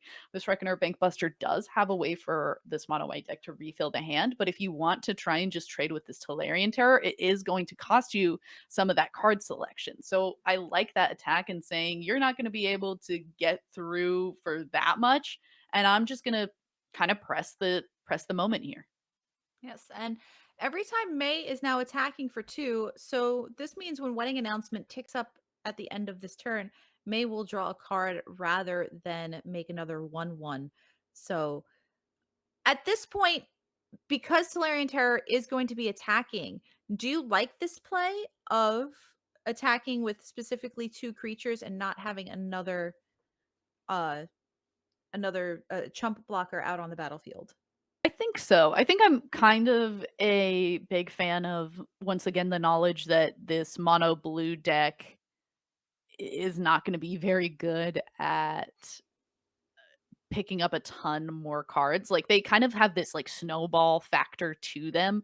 But if we're in a place where we don't exactly have a ton of cards to work with already, it's hard to kind of recoup that. And so just being able to say, sure, I'm going to just try and overwhelm you at this point and get more card advantage while you can't, is kind of a strong play, I think. And the Solarian Terror, that's the follow up, is going to be quite discounted this time around. But that first one did get taken care of. Yes, it did clear the battlefield temporarily, as we know Atomical Chemical drew another Tolarian Terror off of that second impulse. May, smelling some blood in the water after the first impulse, said, you know what, now's the time to deploy Wandering Emperor to gain a little life, take care of that first 5/5. But like you said, another 5/5 out there on the battlefield, and it is gigantic compared to the army of 1/1s on the side of May. So, Reckoner Bankbuster, thinking about it, looks like crewing up. So, Hmm. I this mean, this is strong. s- adding on that counter. So Reckoner Bankbuster will become a 5/5 with first strike, more Mhm. importantly. Gonna get into the red zone. Are we racing here? It looks like it. We are off to the races. No mana left, but we are considering to see what our next turn is going to hold for this mono blue player. And it looks like it's going to Ooh. be Teleria Terror number 2, but we still don't want to throw this first one under the bus. And this attack gets so much safer for May now that we were able to draw this second Wandering Emperor. It makes it look like we're trying to go for the race, like we're trying to say that our shields are down, but in reality, that isn't really the case. Yes, and we see that wedding festivity flipping over. So +1/+1 to all of May's creatures. So that army of 1/1s now an army of 2/2s. So they don't seem very much, but it may make a big difference with Atomical Chemical at 10. Yeah, it makes a big difference here, I think. I mean, every little bit of damage, like the mono blue deck isn't gaining life. So we have to be very cautious of any amount that we lose. Our life total is a resource, but we also aren't really able to heal ourselves at all. So just being very conscious of that going forward is going to be a big part of this. And you can tell that Atomical Chemical is thinking of that too, as we've decided to go ahead and hold back the Talarian terrors from attacking, even though the Wandering Emperor seemed like it was wide open.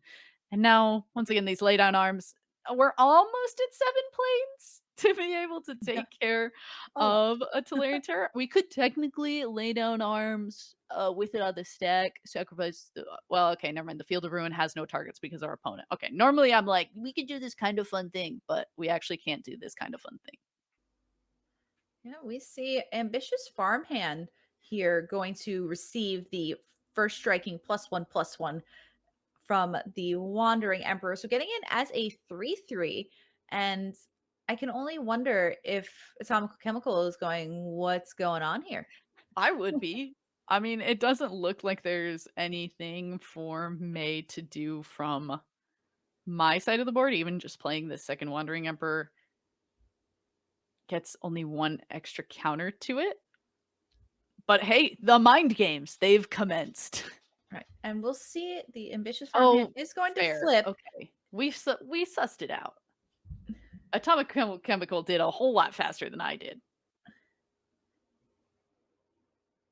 And it's gonna get in. So Atomical Chemical is down to 5.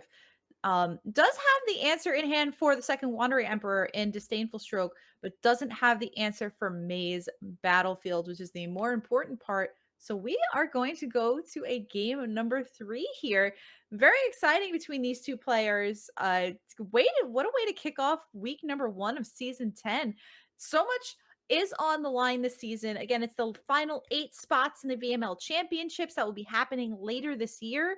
And that comes with 2 invitations to a pro tour, as well as just as regional championship invites, Mhm. all sorts of great stuff besides, some cash money and things like that. So a big thank you to Wizards of the Coast Fame and and fortune, Fame and Fortune.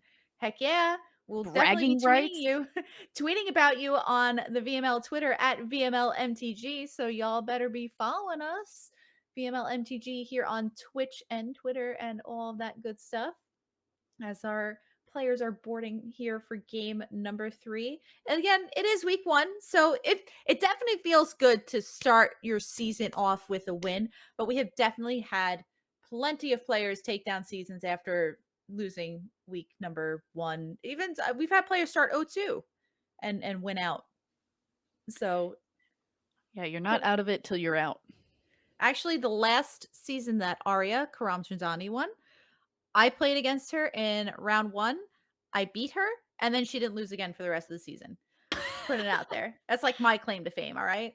All right, all right. As we I see. honestly, it would be my claim to fame too, so Right?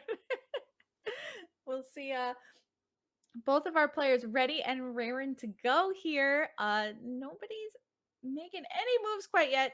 And as would be expected, our Orzhov mid-range player, the first one to kind of try to put something out here. We see the make disappear in Atomical Chemical's hand, but not interested in countering this ambitious 1/1 out on the battlefield. So That ambitious 1/1 did some work in the last game. Did some transforming when that coven got activated. Like, I would maybe be a little bit scared of it. This is a cool card to see come in for May's deck here. Is this Shieldred's Edict? It is a lot easier to handle something like a single Telerian Terror or the Hadijin when you can just say sacrifice one of your creatures. absolutely. And we see two of those in the sideboard of May. So one in hand, something that we did not see in game number two. Obscura Storefront here. Gonna go find another land here. It looks like it will be another plains. And we see March of the Swirling Mist in Atomical Chemical's hand, Thirst for Discovery. So gonna work on just kind of building the hand and just ignoring this ambitious farm hand for now. Gonna draw another Thirst for Discovery as well as a land and a second copy of Tolarian Terror in the hand. And Spell Pierce, a pretty good pickup here. A cheap counter spell for pretty much May's entire hand. So we see Ossification, Reckoner, Bankbuster, Wandering Emperor, and Shield's Edict all in hand as Haughty Jin is coming on down. Wow, it looks like you can tell Atomical Chemical is saying, I think I'm relatively safe. We'll see if this Shieldred's Edict decides to be something that we do end of turn or on the next turn. But with this duress drawn, we can go ahead, keep ourselves a little bit safe, and then just follow it up with that ossification. So a strong start and kind of showing some of the shining reasons to add black to the very strong mono white deck. Yes. Definitely a scary thing, I think, from May's point. Like you said, we saw Atomical Chemical playing out the Haughty Jin, and normally mono blue tempo, they play very paced and patient. So when you're seeing a Haughty Jin before like turn 6, I start to go, uh-oh, Yeah, this means their I did hand the is same stacked. thing. Yep. And with that in mind, says, you know what? I have a spell pierce and a make disappear. I have two 1 mana ways to stop whatever you want to follow this duress up with. So I'm just gonna let you see my hand. You can go ahead and pick. And just like that, May doesn't really have a strong opening to deploy something like this ossification because we know that that make disappear is still available, and because of that ability on Hadijin costs a little bit less. And even scarier, taking care of the Haughty Jin, there's still double Tolarian Terror in Atomical Chemical's hand. So to be following up with that, definitely a scary place to be. And Atomical Chemical, right now, handful of gas, wants to keep making those land drops, draws a land for turn, plays a land, and is probably happy to, just this Haughty Jin is just going to keep on growing as we see a third Tolarian Terror get drawn off this Thirst for Discovery. However, no basic lands in hand, so gonna have to discard 2 here. And it looks like the third Tolarian Terror will hit the bin as well as the March of Swirling Mist that was also a duplicate in hand. As yeah, Haudishin's getting across as a 4/4, multiple ways to protect it. This is scary. I was gonna say that might be the least that you ever see a Hadijin hit for, but 4 damage. We do have a lay down arms in hand. This is a much cheaper spell that normally would allow for something like a make disappear to not be nearly as potent. But this negate that is in hand, a wonderful draw for Atomical Chemical on that last turn off of that thirst for discovery. So it's going to be a quick no, ma'am, to May. Go ahead and answer that. And now we wish we could follow it up with something like the Shieldred's Edict, and we can, but I mean, the make disappear is something that we know about. But March of Swirling Mist, also a way to go ahead and just say, Hadijin, let's just pretend you're not here for a little bit. I know that there's a lot of things on the stack that are trying to get rid of you, but we're just going to forget about this for a little bit. Yes, as that's what will happen. March of Swirling Mist can say bye-bye, phase out just for now. So ambitious farmhand might get a little ambitious here and look to get into the red zone after Reckoner Bankbuster played on the side of May, saying, please, nothing else from you, Atomical Chemical here, as 2 1 mana 5/5s are in Atomical Chemical's hand. And this is definitely getting to be a little thorny for the Orzhov player here. Oh boy. I was trying to say if it's a sea serpent, would you say slimy? I guess Slimy. I guess Talarian Terror looks a little thorny too. Yeah, it could be. I see a purple mohawk on the haughty Jin. There you go. Okay, You yeah. know, like I don't A know. real It's like, emo haircut. yeah, I like Looks it. like he I'm goes to here for pop it. punk concerts. He's definitely the bass player. Oh, yeah, You can for sure. tell. I can agree with that. Yeah, yeah. We Has see played at a Asuka. Warped Tour. I'm sorry. As we make up haughty Jin's resume here. Oh, we see ossification gonna come down and try to take care of one of these very scary threats from Yeah, this from honestly, we're Atomical just hoping we get Chemical. to answer one of them. I don't Yes. know. I don't care which one. I just want to be able to take care of one of them, please. And an exact opposite thirst of discovery here, as we see Atomical Chemical drawing 3 lands there. So gonna discard one of them. And it looks like ossification might get mate disappeared, and it looks like that's what it will be without casualty. So saying you just need to pay two more if you really want to do this, and it looks like not going Oh, to I let that mean, happen and wanting to follow up with Wandering Emperor. That's interesting. I mean, this way we at least have a planeswalker on the field that's gonna kind of coax atomical chemical into attacking with this Tolarian terror. So we're starting to kind of swing things back into May controlling the tempo of the game. So I can kind of understand why we would do something like this. Especially like, yeah, if you don't attack this Wandering Emperor and you don't make this ambitious farmhand block, like things are getting a little bit more difficult, but it is going to be the case that this Tellurian Terror does some attacking, is trying to answer this Wandering Emperor. It is going to be joined by a buddy. Don't know that Tellurian Terror is themselves play at Warped Tour, but they do Well, also have mohawks of their own. they do. It's pretty cool. They were in a band together in high school. So In high school, not anymore, but they still remember it fondly. duress here and saying, you know what, Atomical Chemical just has the negate in hand, so it's going to say, I'm not going to let you see the basic land I have in hand. So I'm just going to negate your duress, and just 2 lands left in hand for May as well. May Oh, of is going to course. minus that Wandering Emperor to make a 2/2, but what a draw from Atomical Chemical. Is a flow of knowledge. Refill that hand. We see 4 lands, an Essence Scatter, a Consider, and a Spell Pierce. So easily just shipping 2 lands out of that. Now having a Spell Pierce and an Essence Scatter and Consider can answer just about anything May will have coming out of her deck. So this little 2/2 samurai gonna jump in front of one of the 5/5s. May is down to 9, so that is lethal. Atomical Chemical has on board for next turn. Wedding announcement, not great here. Reckoner Bankbuster, what can you show us from the top of the deck? Another Oh, Reckoner Bankbuster, probably not what she is looking for. Oh, gonna try to play it anyway. Looks like gonna start with the wedding announcement, playing around the Spell Pierce, so it will resolve.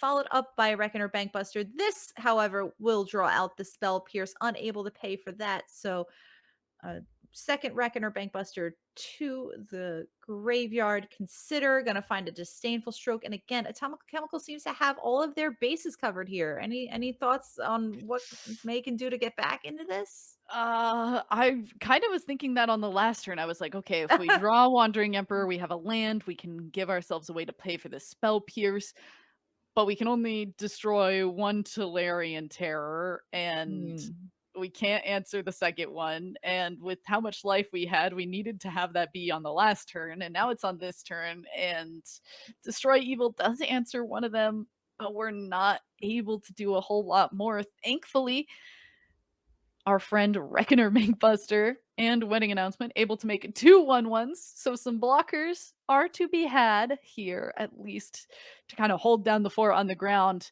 as this Tolarian Terror very strong and definitely going to run over whatever we throw in front of it. But hey, at least we're still in the game. There's still a shot. Yes, Rosy Reliquary, not a bad draw there either. Being able to sack that while May does have an enchantment and an artifact both in play. So would be able to draw 2 here. We see another duress, and the planes. And I mean, being able to look at the hand can help, but not if you're Ooh. just going to die.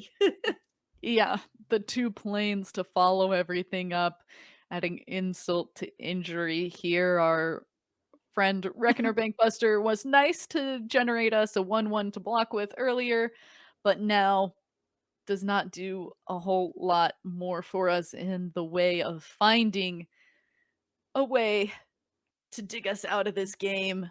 Our running Yes. announcement is gonna flip, but we don't flip into giving our Oh, creatures flying, we flip into giving them +1/+1 and Hadi Jin. yes. I mean, Haijin has a purple mohawk, plays bass, and he flies. yeah, So what does he not do? what does he not do? And the answer to that question is, I mean, he wins games too. So that looked great.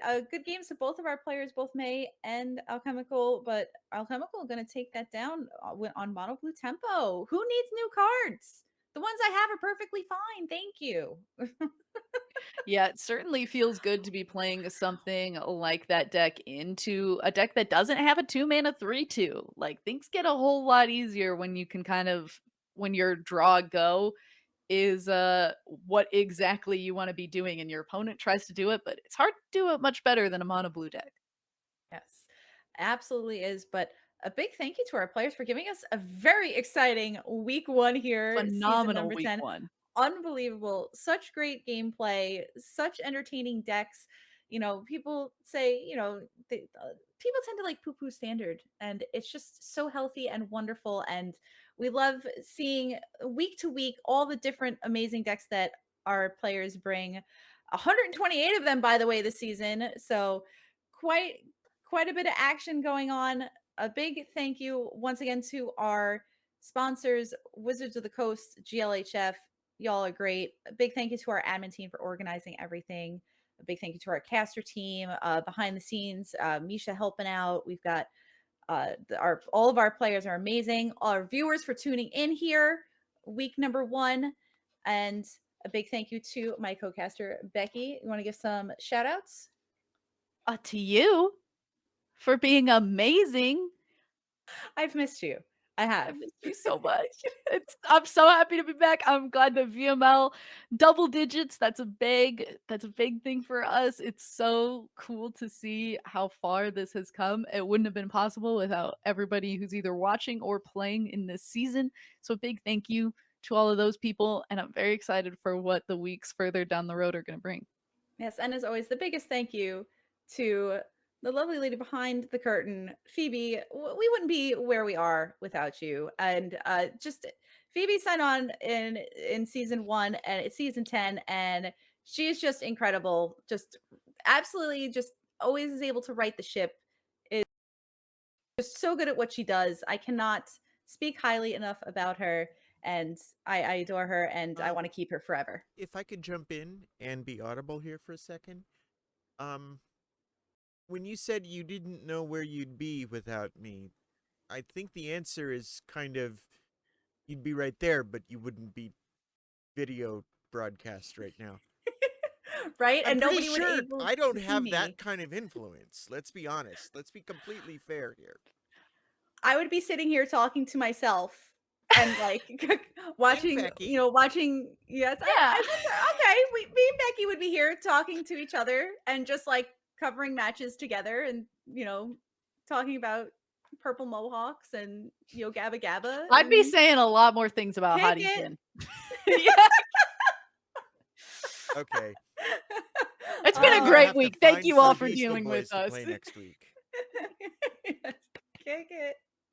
Oh, all right, friends. And speaking of next week, we hope to see you all next week. Make sure you're following us here, twitch.tv/VMLMTG, on Twitter, VMLMTG. If you need more info and you want to join, exclamation point VML in chat. Always a pleasure. Have a wonderful night.